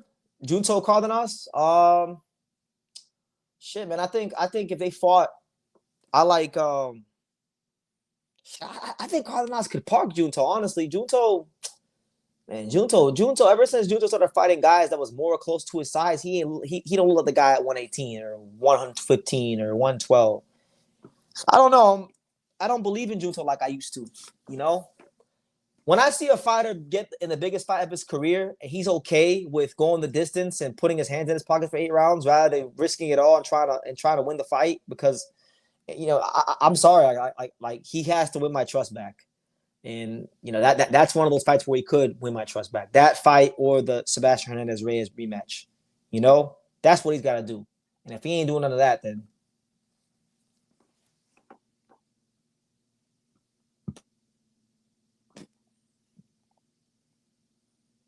yeah. I've had people tell me. I want to see what you guys think. I've had people tell me that they feel like if Shakur Stevenson would have fought Emmanuel Navarrete at 130 pounds, that would have been his hardest fight because of the volume, the length, the size. What do you guys think? Do you guys think Vaquero could have given Shakur some problems? Because I've talked to a couple people in the fight game that I respect, and that's a guy that they've said, like, yo, BT. They would have fought at 130 pounds. I don't know if Shakur would have got past him because of his volume and the awkwardness and all that stuff, and even the length he does have. Because people forget Vaquero has length. He has reach.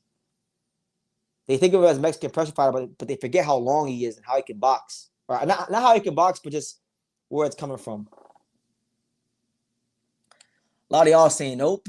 You're saying Shakur smokes him easy. I would have loved to have seen it. I never seen Shakur really fight a volume puncher like him. He's fought volume punchers, but not like him. There's no volume puncher like him. And Navarrete, he didn't really lose. He didn't really lose a fight until he went to 135 and fought Baranchik, and his punches weren't really doing anything up there at 135. My favorite Vaquero Navarrete fight would probably be his fight with Christopher Pitufo Diaz. I really enjoyed that fight. That was a good one. And probably the Nunez fight, just because I like Nunez. I was a big Nunez fan. I'm still a big Nunez fan. And I remember the experience of watching that fight. I watched that fight with Angelo and Jin Sasaki at the sports book. That was an experience. If you go watch the post fight review video, they were both in it. So that's a very memorable fight for me.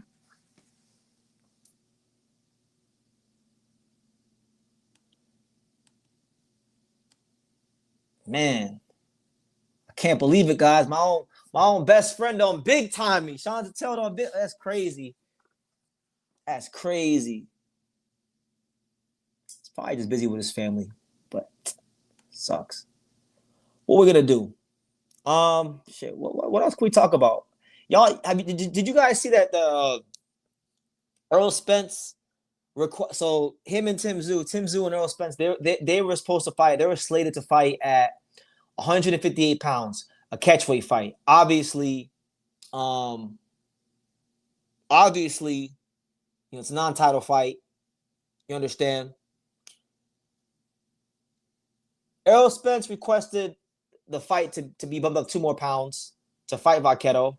Let me see. What did Sean say? He said, "I'm sorry, bro. I really wanted to. I got caught with the kids. I need to stream with you live." And then he says, "Hold on, guys. What's he saying? Dang, this man was big. I mean, people got responsibilities, but damn, he got me excited. Hold on, guys.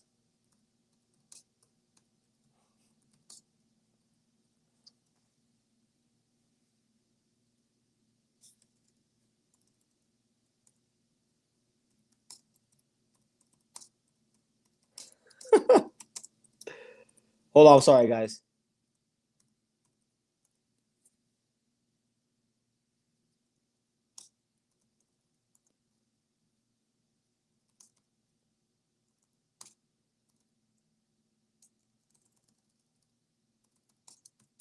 I'm sorry, guys. Hold on, guys.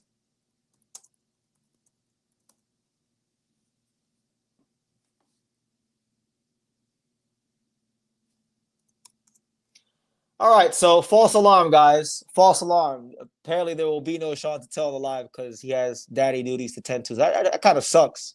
So, hey, I want y'all to do this. It's not my fault, guys. I'm the yes man. A lot of y'all ask me, y'all be saying like, "Oh, BT, why don't we see you on the channel?" Right? And Sean's addressed that on the channel before, on this channel. So I don't want to speak for him, But I'm a yes man. If he says BT, do you want to clap? I always say yes. So it's not on my end. It's on his end. But yeah, yes, daddy duties to tend to. So it's unfortunate, but what can you do? Kind of ruined the whole flow of the live, but what can you do? What was I saying? I was saying about Earl Spence and Tim Tszyu. So yeah, this is a non-title fight. In non-title fights, they're generally catchweight fights. So obviously, this does, I think, help favor Earl Spence because it allows him to fight at a weight that I guess he feels more comfortable with. He's listening to his body and No Limit Promotions and Tim Tszyu are obliging. So if you don't win this fight, there's no excuses on his end.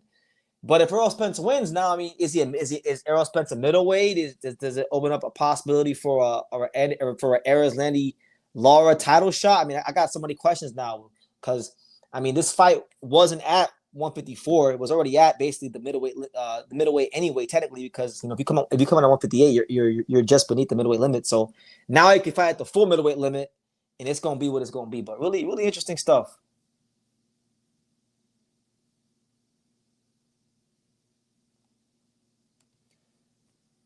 It's not on me, guys. Listen, it's not on me. It's not on me. I don't. Whenever he asks me, I always say yes. So if it doesn't happen, I'm not trying to throw him under the bus, but it's not on my end. Other factors at play. Can Angelo Leo beat Vaquero Navarrete? Now, I'll be honest with you. Of course, I'm going to say yes. I believe in Angelo. I believe Angelo's one of the best fighters in the world. And I think Vaquero Navarrete, I don't think he's ever fought a body puncher anywhere close to the caliber of Angelo Leo. That's my opinion. But quiet as kept, you guys asked me, like, I feel like that's the hardest fight out there for Angelo. Not in a way. Not Espinoza, not Bruce, none of them guys. To me, and I've said this, I've told Angelo this, I told Miguel this, I told the whole time. I feel like the hardest fight out there is that fight. That's the fight where I would be like, dang, this gonna be a real fight. This gonna be one of the most challenging fights out there. So, shit, why not? I mean, I believe, of course, I believe. I think he can outbox. We've seen Navarrete get outboxed. Angelo has a good blend of boxing skills and body punching and work rate. So I like his chances. But to me, that's his hardest fight. Not in a way, not Espinoza, not Bruce, not Fig, not Albert Chop Chop Gonzalez, not none of them guys that you ask me about all the time.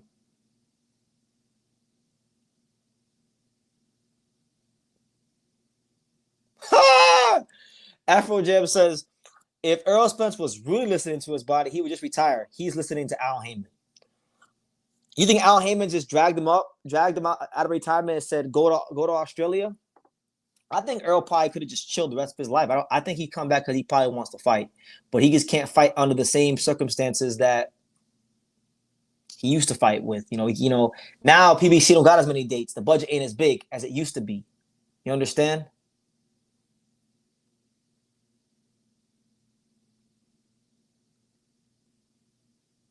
He says, I know the answer. I want to see y'all keep real. Who has a better resume, Tank or Shakur? And it's not close. They both have overrated resumes.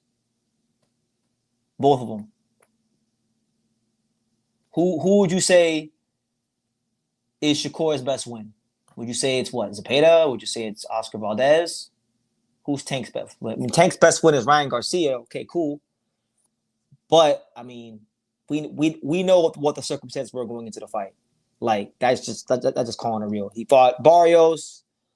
He fought Ryan. Uh, maybe you could say maybe you get the slight edge to Tank. I'll give the slight edge to Tank because a couple of guys that he beat went on to become world champion after the fact. Like Rolly became champion after the fact. Ryan became champion after the fact. You know, so maybe we'll say Tank, but I don't think either one of them. Neither one of them has the kind of resume that I feel warrants the amount of hype they get for just being honest. Afro Jam said Aaron Alameda gave Angelo Leo that work. It was a tough fight. Really, Angelo shouldn't even have taken that fight. He was weight drained as hell, made 122 on the dot, had to get IVs and shit pumped into his fucking forearms to make the damn weight. So I was there. I seen it. So one of his toughest fights, but definitely one of the fights that made him the fighter he is today. So I'm always appreciative of that fight. That was actually the first Angelo fight I went to in person. So yeah. He was a tougher fight than a lot of these guys you think could beat Angelo. Beat. If Benn comes in lunging on Ryan will counter the hell out of him. Well, that's probably what we're gonna get. You know, I think too. Ryan boxing. Ryan as a fighter with what's his name with Henry Garcia, his dad. He's getting back to his boxing, and when and he's pretty long for that weight class. So with him getting back to his boxing, that's gonna force guys to overcommit and open up some real big counter punching opportunities. When you laughed, it reminded me of Jadakiss. Yeah, and I probably did that subconsciously because I listened to Jadakiss a lot.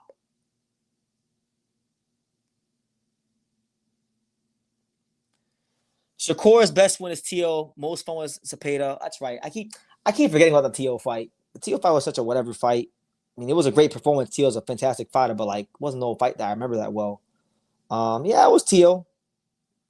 I'll say Tio. So Tio, Shakur has a better resume. I don't know. I feel like it's a wash because yes, he did beat Tio, but let's be honest about Tio. Like Tio hasn't been Tio for like I don't know how many years now, but he was a lineal champion, so you give him credit. But then Tank has had multiple fighters on his resume that went on to become world champion after he beat them. So I feel like it's kind of a wash. One guy is lineal champion on Shakur's resume. Two guys on Tank's resume wanted to become champion after he beat them. So, I mean, they got to fight each other. I'm tired of this. I'm tired of all this. Who got the better resume, Devin or Shakur? Shakur or Tank? Like, who gives a fuck? They need to fight each other.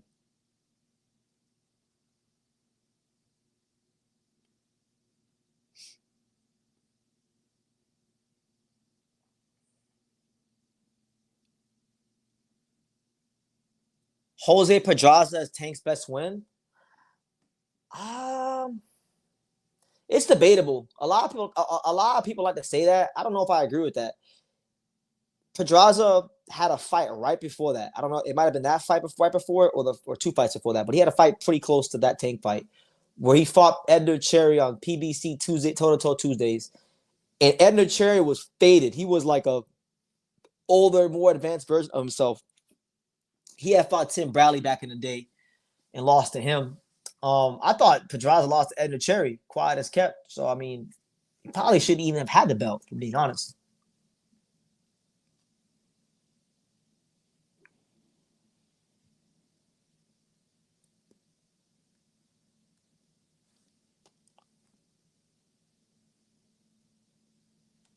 Tio did the same as Josh Taylor. He should have moved to 147, went for Norman instead. Well, they offered it to him. I remember when Norman just beat Santion. They were offering Teofimo Lopez a primetime slot against Norman, from what I heard. And Tio, I forgot what day it was. They offered it. The fight fell on like a Friday night or a Thursday night or something like that. And they had just decided, like, no, we don't want to fight Norman because it wasn't on a Saturday or something like that. I forgot what it was, but it was a really stupid reason they didn't take the fight.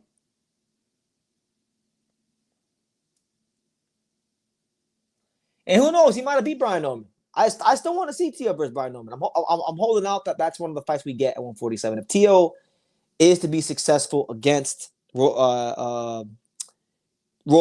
I would like to see him defend the belt against Brian Norman Jr. But of course, Brian Norman Jr. probably fights Keyshawn Davis. I think if Devin does vacate the belt and go fight Shakur on Zuffa, then you do get, a scenario where you get Brian Newman Jr. versus Keyshawn Davis for the vacant WBO title. That sounds very top rank. That sounds very Bob Arum. You know, that sounds like a top rank type of fight. So,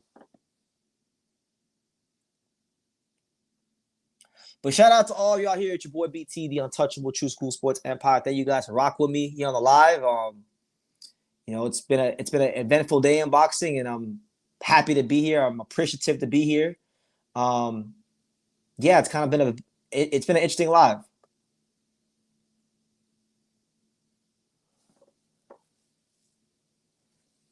So wait, Frank, Pitbull, Barrio, bro. I don't care, bro. I don't care about who has a better resume. They need to fight each other. I don't care who has a better resume. Because for all those guys you named, unless Rolly beats Teofimo Lopez is a more accomplished fighter than everybody that you named there. Oscar Valdez has been a world champion multiple times over. It's to me, it's a wash. It's damn near a wash. Maybe you can give the slight edge to one guy, but they need to fight. Who cares? Tank needs to fight Shakur. Shakur needs to fight Tank. That's what it is. That's the only way you're gonna know who's who.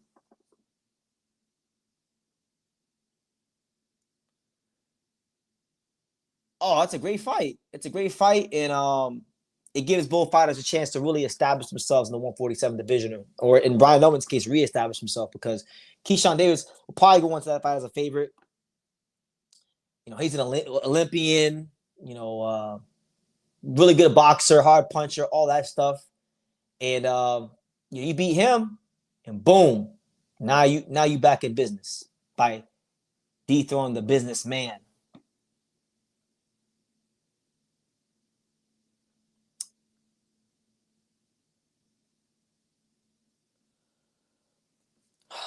Figueroa said today he won't be at 126 for much longer. Andrew going to be the only one left after all these guys. They can't keep up the weight.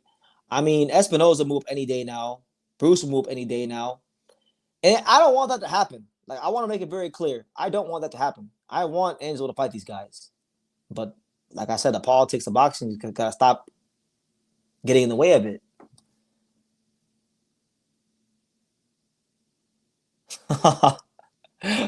He said, do a Leonard Ellaby impression. The only Leonard Ellaby impression I can give you is like they'll be asking Leonard Ellaby, they'll be like, oh, like let's say Tank is fighting Hector Garcia. He'll be like, Hector Garcia is a tremendous fighter, but he ain't fucking with Tank. That's the only Leonard Ellaby impression I can give you. Yo, what's happened to Leonard Ellaby? Where'd he go? Where'd you go, champ? Where's Leonard Ellaby at?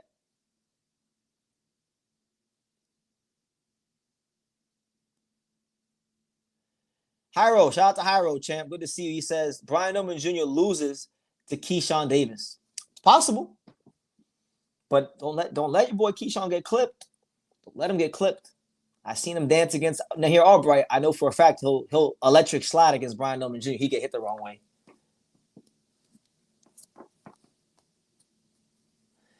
Funny you say he got his ass beat by Roach. He didn't even have a scratch on him. Y'all some haters. I don't hate Tank. I like Tank, actually. I like Shakur, but I'm not going to dick ride any of these guys and get into the whole red. They need to fight each other. I'm tired of talking about them fighting each other.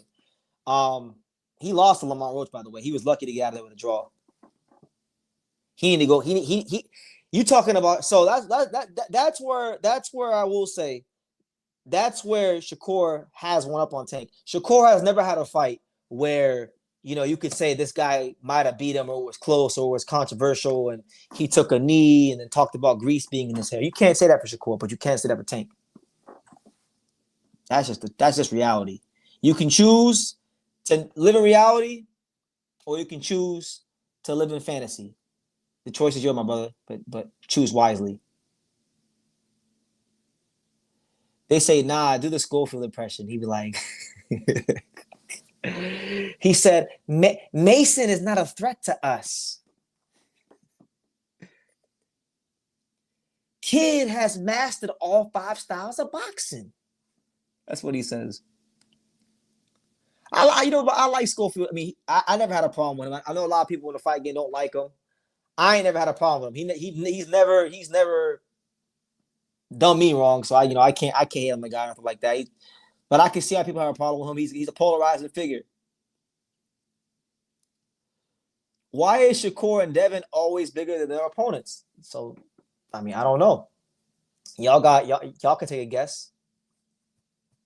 I guess they work harder than everybody. They have access to better nutrition. I don't know. Could be it could be a bunch of reasons.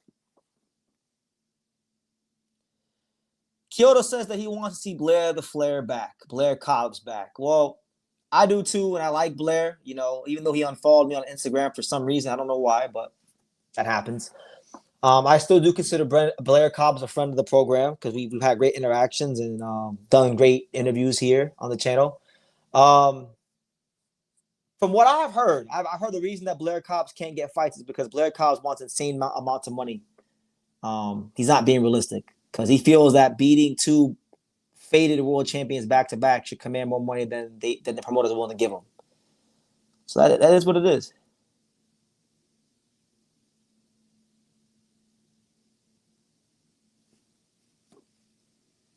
I've interviewed him before. I've interviewed him before, but yeah, we gotta get these guys live.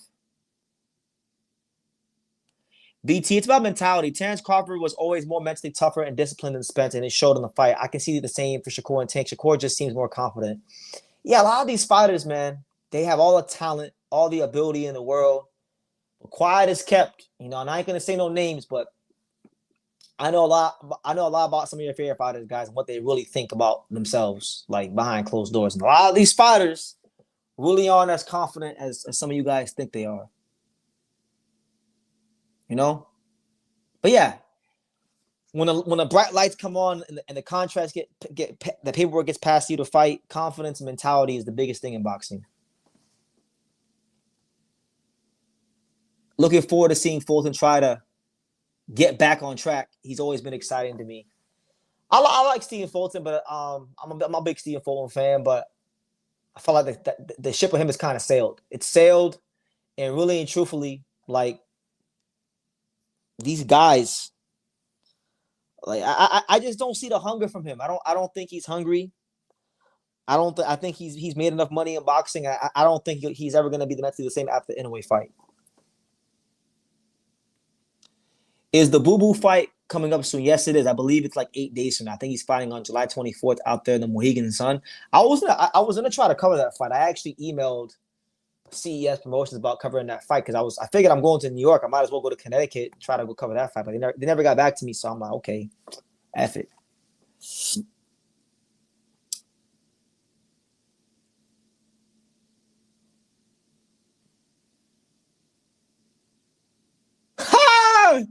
Yup, probably. I remember when he fought Jeremiah Nakatilia, man.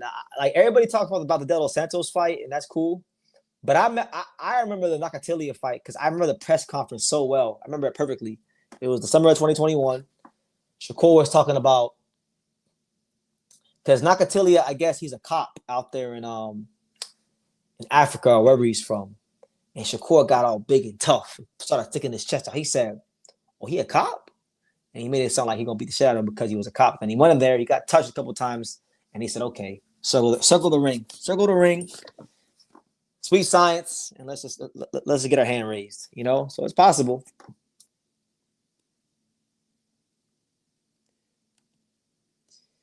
He said if Tank had size, none of them would fight him. They want to fight because they have the advantage. What did the rapper? What did Joel Ortiz say in that one song? He said it. If was a CEO, we'd all have a deal. We'd all have a mill. I'm talking to underdogs who feel how I feel. We can't do ifs. We do what it is. Like he's a smaller guy. He doesn't rehydrate as big. It is what it is. Why don't take okay? So if you want Tank to have an advantage, why don't he go to 130? Why don't he get a nutritionist? Why don't he cut down to 130 and start whacking all those dudes down at 130? Do what's done to him to everybody else. I mean, you talk about Tank like he doesn't have advantages, like he didn't fight Hugo Ruiz and Jesus Cuellar, like he didn't just call out Bam Rodriguez. Like stop turning a blind eye to every like you got to see these guys. in their total form. Yeah, he fought some good fighters. I'll give him that. But he also fought a lot of guys, a lot of flat-footed, undersized Latino fighters coming up in weight. If you want to just be honest about it.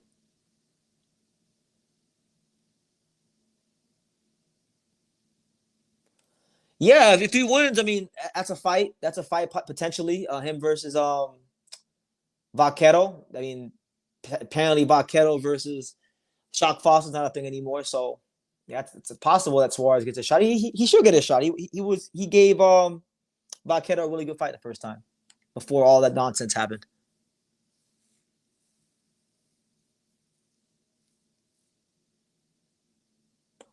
Damn, that'd be crazy. They could do that fight in Japan. I know Tank has always said he wanted to go to Japan. I remember when I was at the Roach Tank fight, I had a conversation with Calvin Ford because I hadn't seen him for a while, and I was telling him about Japan. And I told Calvin Ford, I said, "Hey, you and Tank gotta go to Japan, man. It's awesome. It'll really help Tank's mental out." And he said they were gonna go. Now, I don't know if Tank went, but I did tell him they should go. But that'd be a good fight. Why not? But Hayato got hurt today. He fought that Dominican guy, Batista, and he got hurt in that fight. So don't let Tank hurt. Don't let Tank clip you with them same shots. Otherwise, could be curtains for our boy Hayato.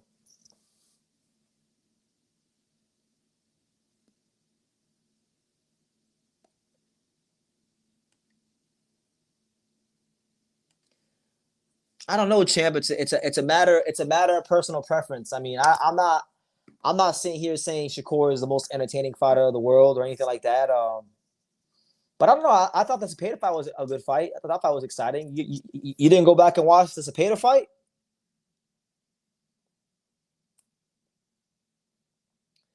Shout out to everybody here. It's your boy BT, the Untouchable True School Sports Empire. This live just turned into me rambling a bunch because I was waiting for Sean to tell. But I got like what 12 more minutes left, and I'm gonna get up on out of here. So get your questions in, subscribe, hit the super chat button, all that stuff.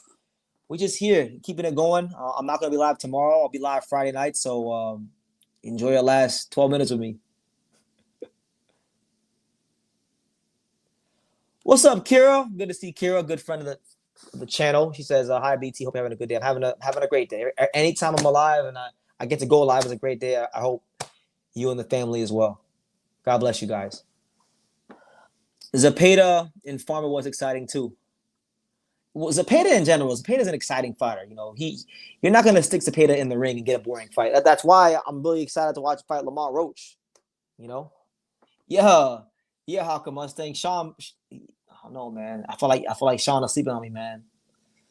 I'm gonna have to crash out on him a little bit when I talk to him because it's just been on some bullshit recently with him.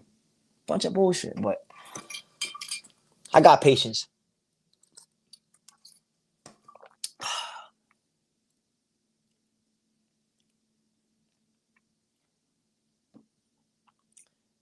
He did. He did next gen. Shakur, yeah, the cop had Shakur circling the ring.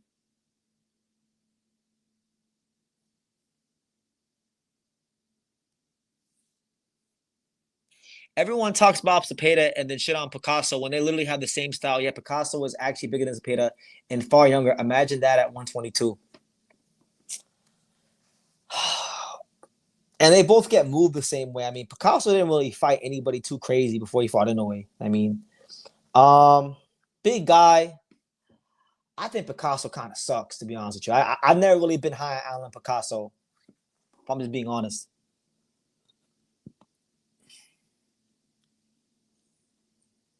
Yeah, in one round. I mean, got parked. Got parked in one round by a Kid Austin. Is it true there's a huge population of New Yorkers in Florida? Yes. Yes, and you know what's crazy? A lot. I mean, I'm not saying all the New Yorkers in Florida, but a lot of the New Yorkers in South Florida give New Yorkers a bad look.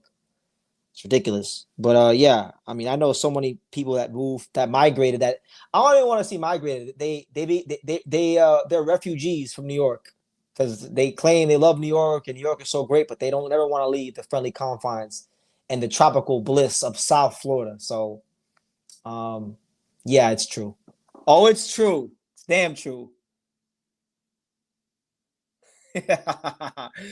He said Florida is full of failed New Yorkers. Nah, I wouldn't. I wouldn't call them failed New Yorkers. I would say, shit. I look at the New Yorkers in South Florida like the Cubans that come to South Florida. They're refugees that came to South Florida for a better life because it's the best place in the world to live. No, I didn't think much, but he wasn't aggressive against Inoue at all. I always watched by the previous fights before Inoue, and I think this year, I think this is going to be a good fight. You're saying you think Picasso's going to have a good year of fights? You think he's have like a rebound year? I watched him fight. Listen, I watched Picasso fight against Eric Ruiz. I watched him fight against Kiyonosoya Kameda, and I watched another one of his. I watched him fight 3 times before he fought Inoue. I was never impressed, and that's why when Inoue fought him, when they signed the contract to fight him, I called that fight the gayest fight in boxing because I was like, what? Why is Inoue wasting valuable time in his career fighting Picasso? Could be fighting so many guys in the division that are better than him.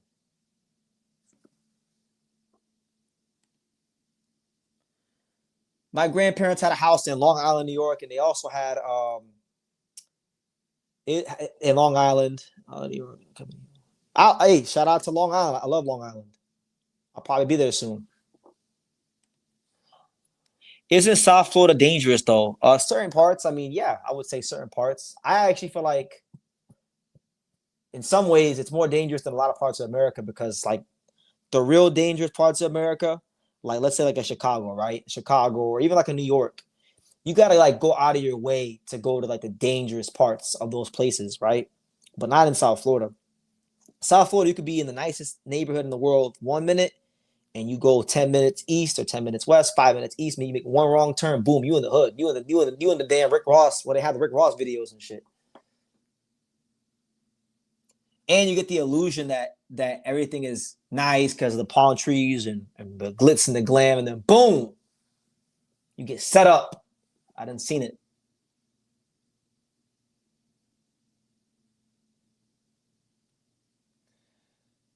BT, you got that confidence, but isn't having too much confidence can it get you killed? You got to have a healthy amount of confidence. There's a fine line between confidence and being delusional and cocky. But in a way, must do that to fighters that. But in a way, must do that to fighters. The only one that turned up was Cardenas.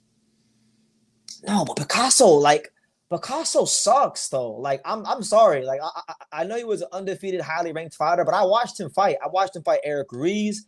I watched him fight Kiyonosuke Kameda, who's a fringe contender, and he went life and death with Kameda. Okay, he sucks.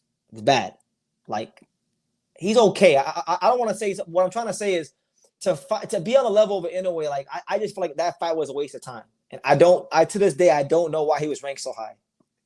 I'll never understand it. Have I ever been mugged before? Um, well, I think once when I was like not mugged, but I mean I got held at gunpoint one time like when I was like 15. That was it. But other than that, we've been good. They didn't want to shoot the fair one because they knew what was gonna happen.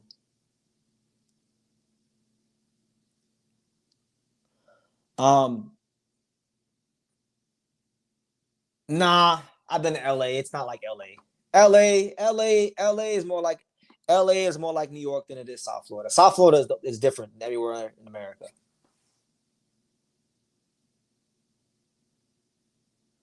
He said Picasso wanted to pay for school. Tuition is expensive. I hear you.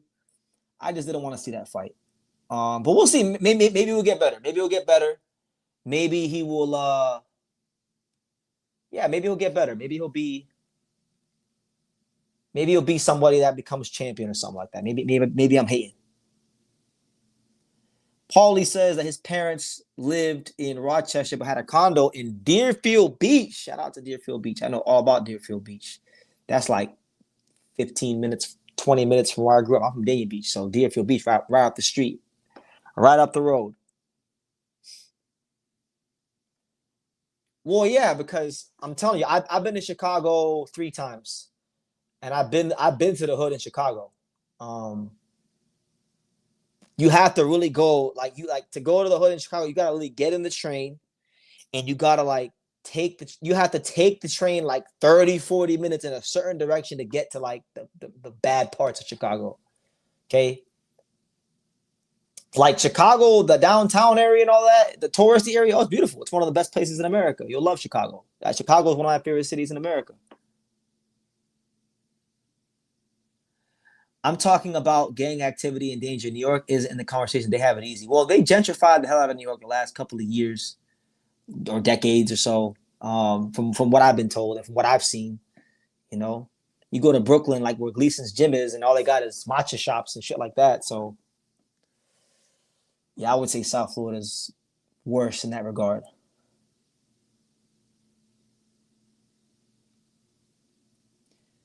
The problem is that a lot of the former champs at 122 are now 126, so it's hard for the younger fighters to get names. I hear you, but that's the cycle of life. Guys got to emerge, and fighters got to fight, and they got to create their own names, their own legacies, and things like that. So,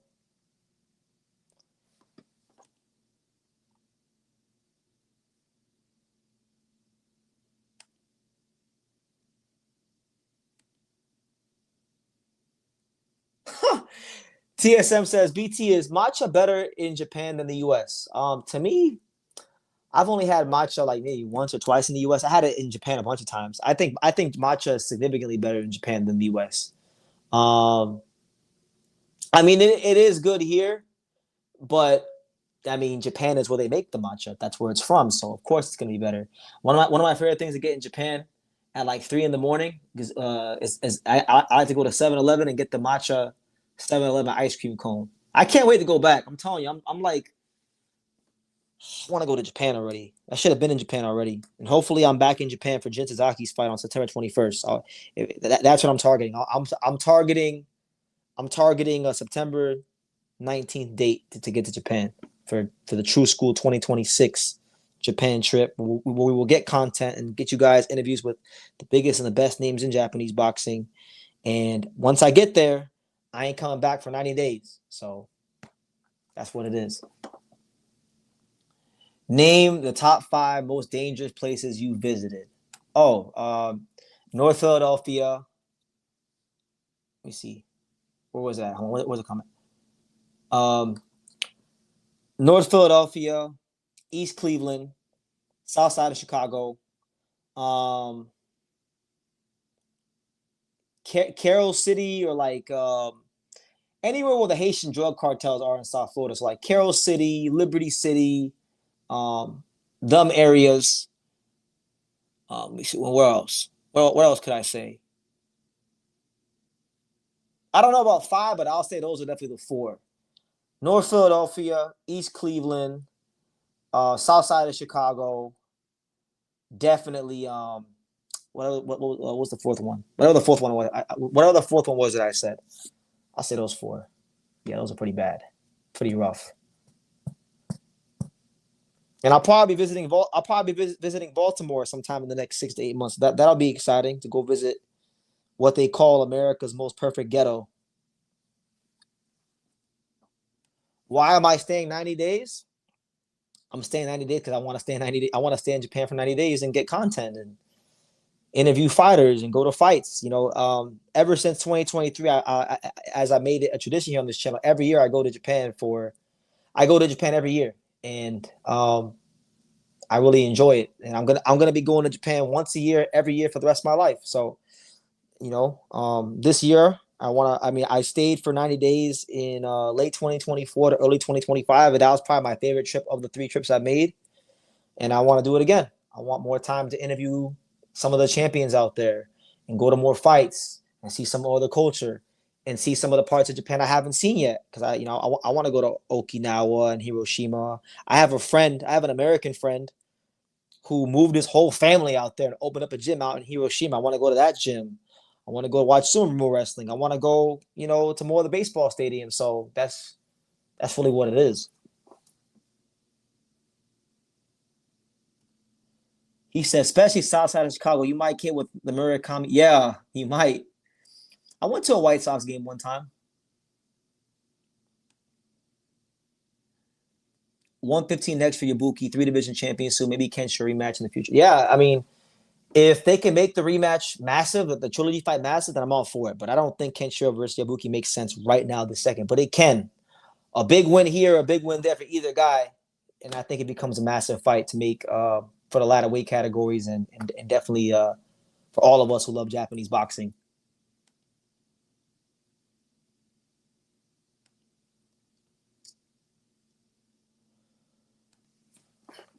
This next Japan trip, I'll tell you guys this: the 3 fighters that I want to interview the most that when I go to this next Japan trip are Hayato Tsutsumi because I was supposed to interview him last time I was there, Masamichi Ibuki because I was supposed to interview him last time I was there. They both agreed to it, and then I definitely want to catch up with Yugo Osaki because he now trains in Tokyo, so I would like to set that up as well. So those are probably the top 3 I want to interview.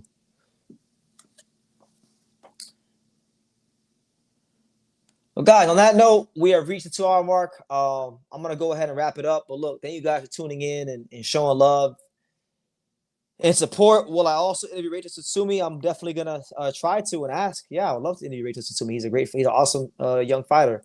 But yeah, I'm going to wrap it up, guys. So listen, y'all take care. Y'all be blessed. Thank you for tuning in. I will not be live tomorrow, so you can expect the next live to be Friday night. I'll be there. I'll be live Friday night, and then Saturday we got Pacheco. Oh no. Friday we got Pacheco, right? So Friday or Saturday? I think Saturday is Pacheco. So we'll be live Friday night, and then we'll be live after the Diego Pacheco fight when he fights. So stay tuned for all that. Stay tuned for all the world-class content on True School Sports. We're just trudging forward a little bit more and more by the days to that illustrious 100,000 subscriber mark. So I'm really looking forward to that. And we'll be back on the road here very soon, giving you guys more great content at the fight. So take care. I'll see you guys Friday.